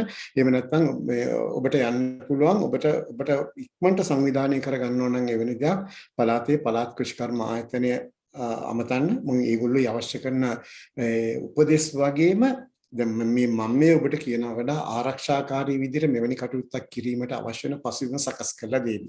මම හිතන්නේ ඒක තමයි මට මේ වෙලාවේ දෙන්න ඕන හොඳම උත්තරය. මොකද භූමියක් තිබ්බ පළියට වගාවක් වෙන්නේ නැහැ. වගාවක් කළ පළියට අස්වැන්නක් ලැබෙන්නේ නැහැ. මේක අපි හොඳට තේරුම් ගන්න ඕනේ. නේද? අපි ඉපදුන පළියට හැදෙන්නේ නැහැනේ. අපි අවශ්‍ය පෝෂණය හරිය යාකාරව දීලා බලා කියාගෙන ආවෙ හින්දා අපි මේ තත්ත්වයේ ඉන්නේ මොනවා වුණත් අන්න ඒ හින්දා එවැනි කාරණා පිළිබඳ අවබෝධයෙන් යුතුව කටයුතු කරමු. ඔබතුමාගේ උත්සාහය ගැන මට ඇත්තටම සන්තෝෂයි. එවැනි ඉල්ලීමක් කිරීම ගැන මම අර කලින් කිව්වේ ඒ දේ කිව්ව යුතුයම තිබෙන හින්දා අපි අර අපේ දේවල් ආරක්ෂා කරගෙන යන්න මොකද අපි ජීවත් වෙන්නත් ඕනේ මේ රටේ නේද? දිගින් දිගටම. ඒකේ හින්දා මේ කාරණේදී මම ප්‍රසාද් ඒවල තියන්නම් ඔබ ගාවත් ඇති මම දන්නවා හොඳට මේ වගේ contact numbers ප්‍රසාද් එවැනි කරන ආයතන මම ඒවල තියන්නම් ඒ ගිවතු වගේ වැඩසටහන් සම්බන්ධයෙන්ම කුඩා ඉඩ වගා කිරීම සම්බන්ධයෙන්ම වෙන්නු ව්‍යාපාරික මට්ටමේ හොඳයි අත්‍තරම ඒ වගේ ආයතනක් තියෙනවා මේ කටයුත්ත කරන්න. මම හිතන්නේ ඔබ අහපු ප්‍රශ්නට එක උත්තරයක් ඒක ඒ වගේම මේ අපිට පුළුවන් නම් කාංචනා අපිට පුළුවන් නම් මේ තමන්ගේ පළාත් කෘෂිකර්ම ආයතන දෙපාර්තමේන්තුව හා සම්බන්ධ වෙන්න අමාත්‍යාංශය නෝ දෙපාර්තමේන්තුව හා සම්බන්ධ වෙන්න. ඔබ මේ අවස්ථාවේ විශේෂයෙන්ම ඔබ කොළඹ නගරේ ඉන්නවා නම් විශේෂ වැඩසටහන් කීපයක් කරනවා මේ අවස්ථාවේ කොළඹ නගරේ ආශ්‍රිතව. ප්‍රසාද් දෙක වැදගත් වෙනවා. බස්නාහිර පළාතේ කොළඹ නගරේ ආශ්‍රිතව තමයි ලොකු දැඩි අවධානයක් යොමු කරලා තියෙන මේ වගා ස්කූල් ගාඩන් වර්ටිකල් ගාඩනින් මේ ෆ්ලැක්ස් වල නේද මිනිස්සුන්ට ඉඩමක් නැහැ නේ අතර හුඟක් තැන්වල එවැනි තැන්වල මේ තත්ත්වය පුළුවන් තරම් උපරිමක ආකාරයට ක්‍රියාත්මක කරන්න මම හිතන්නේ අපිට කාංචනාටත් ඒක සම්බන්ධීකරණයක් කරලා දෙන්න පුළුවන් නම් ඒ අවශ්‍යතාවය මට හිතෙනවා බොහොම හැඟීමකින් කරපු ඉල්ලීමක් ඒක ඉටු කරලා දෙන්න පුළුවන් වේවි. බොහොම ස්තුතියි මහාචාර්යතුමාට. මම හිතන්නේ තිලිනට අවශ්‍ය වෙලා තියෙනවා ප්‍රශ්නයක් අහන්න තිලින. ඔව්. thank you very much මේ මට මේ අවස්ථාව ලබා දුන්නට. මම නම් මේ ඇත්තටම ඇග්‍රිකල්චර් වලට සම්බන්ධ කෙනෙක් නෙවෙයි. නමුත් මේ සම්බන්ධව උනන්දුවෙන් මේ දවස්වල කටයුතු කරන සෞඛ්‍ය අමාත්‍යාංශය නියෝජනය කරන කෙනෙක් විදිහට මට හිතෙනවා මේ දැන් අපි මීට කලිනුත් අපේ මෑත ඉතිහාසයේදී අපි ලොකු අස්වැන්නක් ගත්ත වී වගාවෙන්. ඔබතුමන්ලට මතක ඇති යම්කිසි කණ්ඩායමක් විසින් මත්තල එයාපෝට් එකෙත් ගබඩා කරන්න තරම් වී තිබිච්ච රටක් මේක. ඒ වගේම මේ ළඟදී කෘෂිකර්ම අමාත්‍යාංශය විසින් කියන ලද වෙලාවක මම අහගෙන හිටියා අපි 99%ක්ම වී නිෂ්පාදනය කරා. මේ අවුරුදු 5ක් වගේ කාලයක් මෑත ඉතිහාසයේ 100%යි පිටින් ගෙනාවේ ඒත් බාසුමති වගේ අර අපි වගා නොකරන සහල් ද්‍රව්‍ය කියලා. නමුත් දැන් මට තියෙන ප්‍රශ්නේ දැන් අපි ගෙවතු වගා මේ වෙලාවේ extended version එකෙන් අපි popular කරගෙන යනවා. ඒ කියන්නේ හැමෝම දැන් මේකට බැහැගෙන ඉන්නවා ඔබතුමා කියනවා වගේ. එතකොට මේ අස්වැන්න ආපු දවසට අපි කොහොමද මේක සංරක්ෂණය කරලා කල් තබා ගන්නේ? අපිට මේක බැරිද ඒක ඒ විදිහට වෙන රටවල් වල දැන් සීත කාල එනවා. අපේ රටේ එහෙම එන්නේ නැති හින්දාද අපි ඒවට හිත යොමු කරන්නේ නැත්තේ? මොකද්ද මේකේ තියෙන තාක්ෂණික පැත්ත? තිරණ බොහොම ස්තුතියි. ඔබ මේ විශේෂම සෞඛ්‍ය ක්ෂේත්‍රය සම්බන්ධයෙන් කියන එක වඩා වැදගත් වෙනවා. අපි සාමාන්‍යයෙන් ගෙවතු වගේ මම මේ කල්ලුත් කිව්වා මේ කතාව තුළ අපි පමණට වඩා දෙයක් කිරීමට උත්සාහ නොගත යුතුයි. අපි gedara හැමදේම විහිදන් කලවනාකරණය කරනවා වගේම තමයි gedara වගාවත් කලවනාකරණය කරන යුත්තේ. අපි දැනුත් මේ උපදෙස් දීගෙන යන්නේ මේ විදිහට කරමු කියන විශේෂයෙන්ම මේ ස්කෝල සම්බන්ධව ස්කූල් ගාඩන්ස් ඩෙවලොප් කිරීමේ මේ පෝෂණ ගුණයත් ඔළුවට දාගෙන ස්කූල් ගාඩන්ස් කිරීමේ වැඩසටහනුත් වෙන අපි ඒකටත් ඇතුල් කරලා තියෙන්නේ. මේක මේ කෝට්ටක් අරගෙන ළමයට ගහලා ගිහලා ගෙවත්තේ වැඩ කරන්න කියන එක නෙවෙයි. ඒ අවශ්‍යතාවයේ සැපිරෙන ලද පමණ කරේ නැත්නම් අපිට සිද්ධ වෙන්නේ ඔබතුමී කිව්ව තත්ත්වයටපත් වෙන එක. මේකට මම මේ උත්තරයක් නෙවෙයි දුන්නේ. මෙන්න මෙහෙම හිතන්න. අපේ රටට අපි කොච්චර කිව්වත් අර මං කිව්වේ අහපු නැති එක කාරණයක් තියෙනවා. අහපු නැති කාරණේ තමයි වගා කරන්න කොච්චර සැලසුම් කරත් පසු අස්වන්න ගැන සැලසුමක් කළා නැහැ. හැමතිස්සෙම අපි දන්නවා තක්කාලි වැඩියෙන් ලැබෙන කාලය, වට්ටක්ක වැඩියෙන් ලැබෙන කාලය. අපි ඔක්කොම අර කම්පෙන්සේෂන් ට්‍රැප් කියන එකේ ඉන්නේ. ගොවිය දන්නවා වගා කළා, වගා විකුණන බැරිනොත් ආණ්ඩුවෙන් ගෙවලා ගන්නවා කියලා. හැමදේම කරන දැන් මේ කම්පෙන්සේෂන් ට්‍රැප් එකෙන් මිදෙන්න නම් අපි මේ ළඟදිත් ගිහලා අමාත්‍යාංශයට පැහැදිලි කරලා දුන්නා. වගාවට හදන සැලැස්ම වගේම වගාවේ අසන්න ලැබුණාට පසු කරන දේත් සැලැස්ම දැන් ඉඳන් හදන්න. එතකොට තමයි පුද්ගලික අංශය ගේන්නේ. දැන් ඔබතුමී කිව්වාගේ අපිට සීත කබඩා හදාගෙන යනවා. අපේ ලංකාවේ. දැන් මේ මොහොත වෙනවා සීත කබඩා හදාගෙන යනවා. ඒ සීත කබඩා හැදුවට දැන්නේ සීත දාමේ හරියට අපි මේන්ටේන් කරේ නැත්තම්.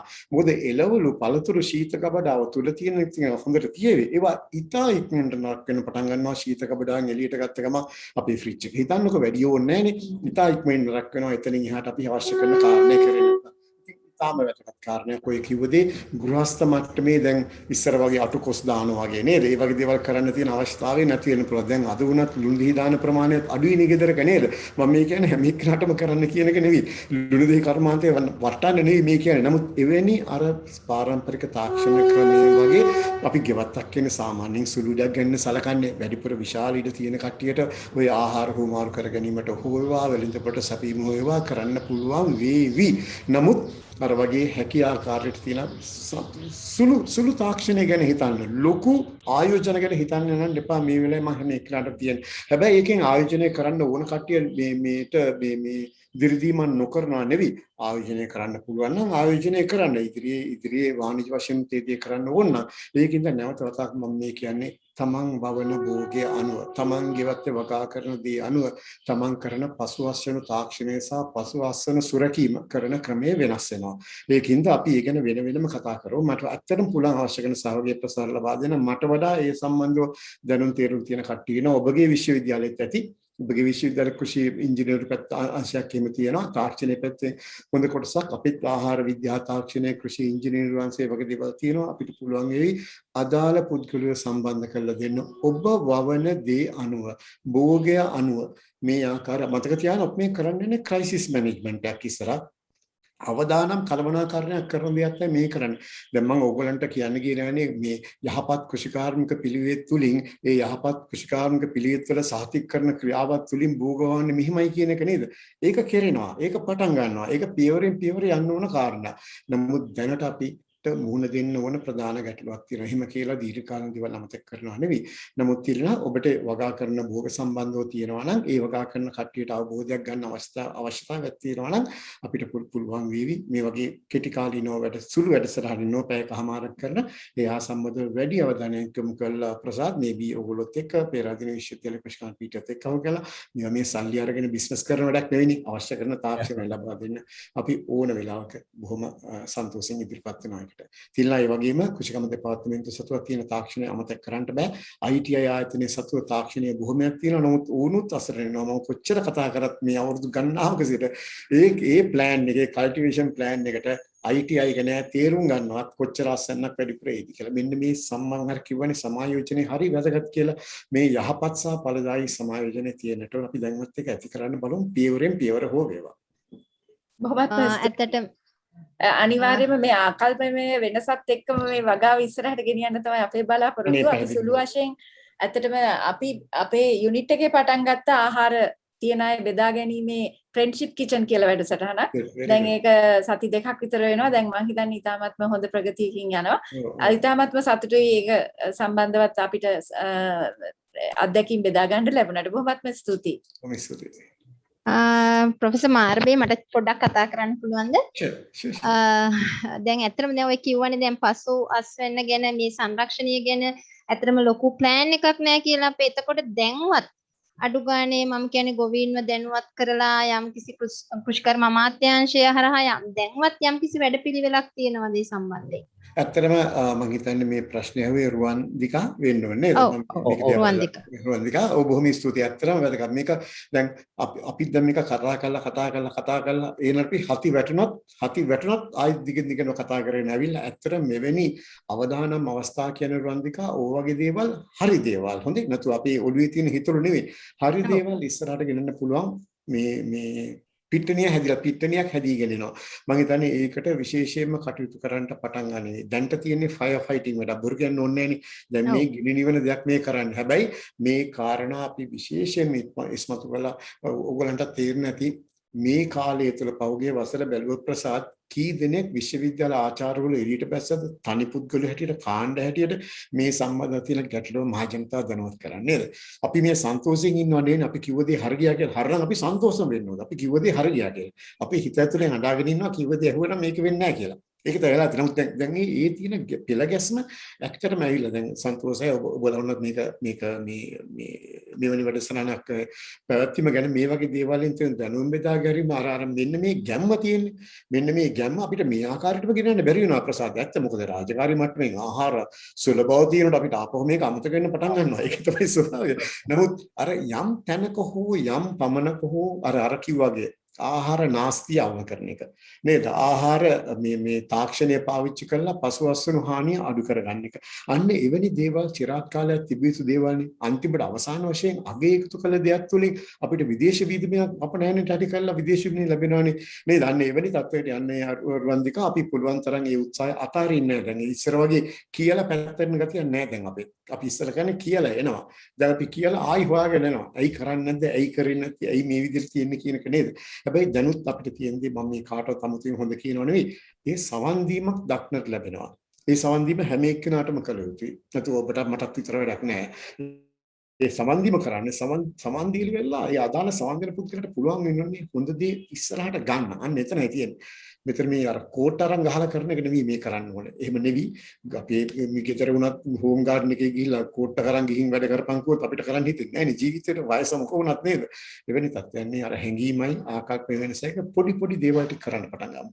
ඒක ලොකු දේවල් වල ප්‍රතිඵල ලැබෙයි. හැබැයි ඔබ කිව්වාගේ ඇත්ත අපි ඒක ලොකු ක්‍රියාමාර්ග කියන්නේ අපි මූලිකව මම විතරනේ ගොඩාක් කට්ටිය ඉන්නවා මේ වෙලේට බහලා ඉස්සරහට ගිහිල්ලා කට්ටිය දැනුවත් කරලා අහවලාට කියනකොට දැන් මේක යනවා හොඳට දැන් හරි ওই පස්සෙම දුවන්න එපා ඒක යන්න හරි නොවේ විදිහට මෙන්න මේ කටයුත්ත තියෙනවා ඊළඟට කරන්න අන්න එවැනි මඟ පෙන්වීමක් කරගෙන ඒක මම හිතන අපි උපරිම දෙයකට කරනවා අපි ෆේල් වෙන්න පුළුවන් ෆේල් වෙන්න බලාගෙන කරන දෙයක් නෙවෙයි නමුත් ෆේල් නොවිය යුතුයි නේද ඇත්තටම ඒක තමයි කියන්න තියෙන ලොකුම දේ මේ වෙලාවේ. හරි බොහොම ස්තුතියි. හොඳයි මම හිතන්නේ අපි දැන් සෑහෙන කරුණු ටිකක් සාකච්ඡා කරා තිබ්බ ප්‍රශ්නත් සැලකිය යුතු සාකච්ඡා කරාස තව එක ප්‍රශ්නයක් මම සර්ගෙන් අහන්නම් දැන් අර වීවගාවේදී සර් කිව්වනේ දැන් මේනකොට කලින් අස්වැන්න ගන්න කොටසක් ඉතුරු වෙනවා කියලා. එතකොට දැන් අපිට මේ වගේ අරුබුදයක් එන හින්දා හිඟයක් එන හින්දා මේ කන්නවල් දෙක අතර අන්තර් කන්නයක් වගා කිරීමේ මේ සූදානමක් එහෙම තියෙනවද සර්? ඔව්. සාමාන්‍යයෙන් ප්‍රසාද ඒක හොඳ වැදගත් දෙයක්. අර දැන් පෞගේ මාස දෙක විතර ගත්තොත් අපේ සාකච්ඡා වැඩිපුර මිලදී වී ටික වගා කරගන්න බැරි නම් ඇරලා තියෙන ඊටමේ සාමාන්‍යයෙන් මැද කන්නේට දාලා තියෙන කිටි කාලීන භෝග කුඹුරු ඉඩම් වල වවන්න. ඔය මේ කවුප් වගේ දේවල් ටික මම උදාහරණයක් ඇටගෙන ආවෙත් ඒකයි. ඒවා මැද කන්නේට යන්න පුළුවන් භෝග ඒ ටික හරි වතුර නොරදෙන තැන් තෝරගෙන කුඹුරු වල අවශ්‍ය කරන ප්‍රමාණයට ඉඩම් ටික හදාගෙන කරමු කියලා. නමුත් අර වී කපාට වී වගාට පොඩි ගැම්මක් ආවනේ පෝරේනවා කියලා නේද? ඉතින් අපි අර දැන් ඉවුවා කරන්න කියලා ඕක නවත්තන්න යන හොඳ නැති වෙලා. ඒ ගැම්මට ඉඩ දෙන්නත් ඕනේ නේද? ඒකත් ගැටුම් කලබනාකරන එක කොටසක්නේ. ඉතින් ඒ හින්දා අපි දැන් බැලුවේ මැද කන්නේට මේ අවස්ථාවේ අර විවිධ කාලවල පටන් ගත්තාම වගා කරන්න ප්‍රසාදතර මැද කන්නේ තියෙන වටිනාකම නැති වෙලා යනවා. දැන් උදාහරණයක් දැන් දීවවන්න පටන් ගත්ත එක්කන අස්වෙන්න ගත්ත ගමන් ආයි බීන් කොටලා පටන් ගන්නනේ මහා කන්නේට නේද? නැත්තම් දැන් දීවවන්න පටන් ගන්න එක්කන ලොකු තර්ජනයකුත් තියෙනවා ප්‍රසාද. මොකද අන්තිමට මහ වැස්සකට අහු වෙන දින ඊට කරත් වැඩි. ඒවත් අමතක කරන්න හොඳ නැහැ අපි දැන් නමුත් ඒවටින් අර ගොවියෝ අපි මේ වෙලාවේ ඇදලා ගන්න යන්නේ වෙන වෙලාවක නම් කියනවා මම දැන් ඉපා දැන් නවත්ත ගන්න කියනවා මේ වෙලාවේ කරන්න යන්නේ නමුත් මේ මැද කන්න හිතා වැදගත් අපිට ওই කෙටි කාලීනව යන්න පුළුවන් අපේ අපි වීම හිතමුකෝ ප්‍රසාද් සමහර තැන්වල පොඩි ඉඩම් තියෙන ප්‍රමාණය වී වුණත් තුන් පාරක් දාන්න පුළුවන් මාස 3 වීම වගා කරනවා මාස 2කමාරේ වී තියෙනවා අපි ගාව අත්‍තරම් වී වර්ගයක් දැන් 4ක් තියෙනවා ඒ වෙනි දේවල් අපිට යා ගන්නට පුළුවන් ඒ අවශ්‍ය කරන බීජ හා රෝපණ ද්‍රව්‍ය අපිට නිර්මාණය කරගන්න පුළුවන් වුණොත් නමුත් ඒ වගේම අමතක කරන්න හොඳ නැහැ කිටි කාලීන ප්‍රභේදවල අස්වැන්න අඩුයි. මේක අපි අමතක කරන්න හොඳ නැහැ. දීර්ඝ කාලීන වෙන්න තමයි අස්වැන්න වැඩි වෙන්නේ වීවගාවී විශේෂයෙන්ම අනිත්‍යවත් එහෙම අපි දන්නවා මිරිස් ගහකොනත් අපි කීපාරක් අස්වැන්න ගන්නවාද කියලා නේද? ඉතින් එවැනි තත්ත්වයන් තියෙනවා ප්‍රසාද්. නමුත් මේ වගේ දේකට ටික මේක හැඩගස්සලා පරිසරය අනුවර්තනය කරගෙන මතක තියාගන්න කුෂිකර්මයේ කරන්න අස්වැන්න අහක් කරන්න පස નિසර වෙනවා. අමතක කරන්න එපා. මොකද අපි අහක් කරන්නේ පෝෂණය. නේද? අපි වීටොන් කිලෝ වීටොන් 5ක් ගත්තොත් හෙක්ටයාරයකින් නයිට්‍රජන් කිලෝග්‍රෑම් 105ක් අහක් කරනවා. කන්න දෙකක් වැවුවොත් නයිට්‍රජන් කිලෝග්‍රෑම් 210ක් අහක් කරනවා. තුනක් වැවුවොත් තව 105ක් ඒකට දා ගන්න ඕනේ. ඉතින් ඒ ටික ලබා දුන්නේ නැත්නම් පස નિසර වෙන එක අහන්න දෙයක්. මේක අර සිංහරාජි ගස් වගේ ඉන්නේ ෆර්ටිලයිස් දාලාද කියලා අහන කට්ටිය අහන හොඳම කිටියේ නේද? එහෙම සංවෘත පරිපතයක් හදාගන්න පුළුවන් නම් හොඳයි. නමුත් මේක එහෙම එකක් නෙවෙයි. ඒක අවබෝධයක් තියාගන්නට ඕන ප්‍රසාද් මේ කටයුත්ත කරන්න ඇත්තටම. ඔබ කිව්ව දේ ඊට වැදගත්. නමුත් ඒක හොඳ කළමනාකරණයක යා යුතු දෙයක්. හැමතැනම නොව කරන්න හැකි තැන. හොඳයි. මම හිතන්නේ තව ප්‍රශ්න තියෙනවද? තව එක ප්‍රශ්නයකට අපි අවස්ථාව ලබා දෙමු. මම හිතන්නේ සියලු දෙනාටම දැනගත යුතු හැම අංශෙම ඔබගේ කතාවේදී මේ දේශනාවේදී ආවරණය වුණ හින්දා මම හිතන්නේ එච්චර ප්‍රශ්න නැහැ. ඉතින් මම හිතන්නේ ඉතාමත්ම කෙටි කාලයක් ඇතුළත දැනුම් දීලා මම හිතන්නේ අපේ මහර්බේ මැතිතුමා සාමාන්‍යයෙන් බොහොම කාර්ය බහුලයි. මම හිතන්නේ ගිය සවුන්ද තමයි විදේශයක ඉඳලා පැමිණියේ. ඒ තියාගෙන මේ අපේ ආරාධනාව බාර අරගෙන මේ විශ්වවිද්‍යාලයේ තිබ්බ මේ අපේ සියලු දෙනාම දැනුවත් කිරීමේ මේ සත්කාරයට දායක වීම වෙනුවෙන් මම ඔබතුමාට මුළු විශ්වවිද්‍යාල ප්‍රජාව වෙනුවෙන්ම ස්තුතිවන්ත වෙනවා. ඒ වගේම ඔබතුමා මේ කරගෙන යනා වූ කාර්ය දිගටම ඉදිරියට කරගෙන යන්න අවශ්‍ය ශක්තිය ධෛර්යය ලැබේවා කියලා ප්‍රාර්ථනා කරනවා. ඉදිරියේ ඔබතුමා මේ විදිහටම අපි හම් වෙන්න බලාපොරොත්තු වෙනවා sir. right thank you very much ඔයගොල්ලන්ගේ කටයුතු ඇත්තම මේ බහැලා තියෙන වැඩේ කොයි ආකාරයකට දිකපල්ල කෙසේ මේක සාර්ථක කරොත් මම හිතන්නේ ඒ හැමදේම හොඳ ආදර්ශ හැම දිනාටම නේද හැම දෙයකම ගතියුත්තක් තියෙනවානේ ඒතර අපි ඔක්කොටම ඉගෙනගෙන යන්න පුළුවන් ඒ ඕගොල්ලෝ ගන්න ක්‍රියාමාර්ග මොකද ඕගොල්ලන්ට තියෙන වපසරේ අපිට වඩා විශාලයි ඇත්තටම තියෙන මේ ෆැසිලිටි ගත්තත් අපිට වඩා විශාලයි ඇත්තටම නේද පළාත් මට්ටමින් ඒ තමන් සම්බන්ධ පුළුවන් ආයතන එක හොඳ සම්බන්ධීකරණයක් ඇති කරගත්තොත් රටටම හොඳ ආදර්ශයකුත් දෙන්න පුළුවන් ඒ ප්‍රසාද් මට හිතෙන විදියට හොඳයි අපි උත්සාහ කරනවා ඒ සඳහා හොඳයි බොහොම ස්තුතියි අපි එහෙනම් මෙතනින් නවතින්නම් සියලු දෙනාටම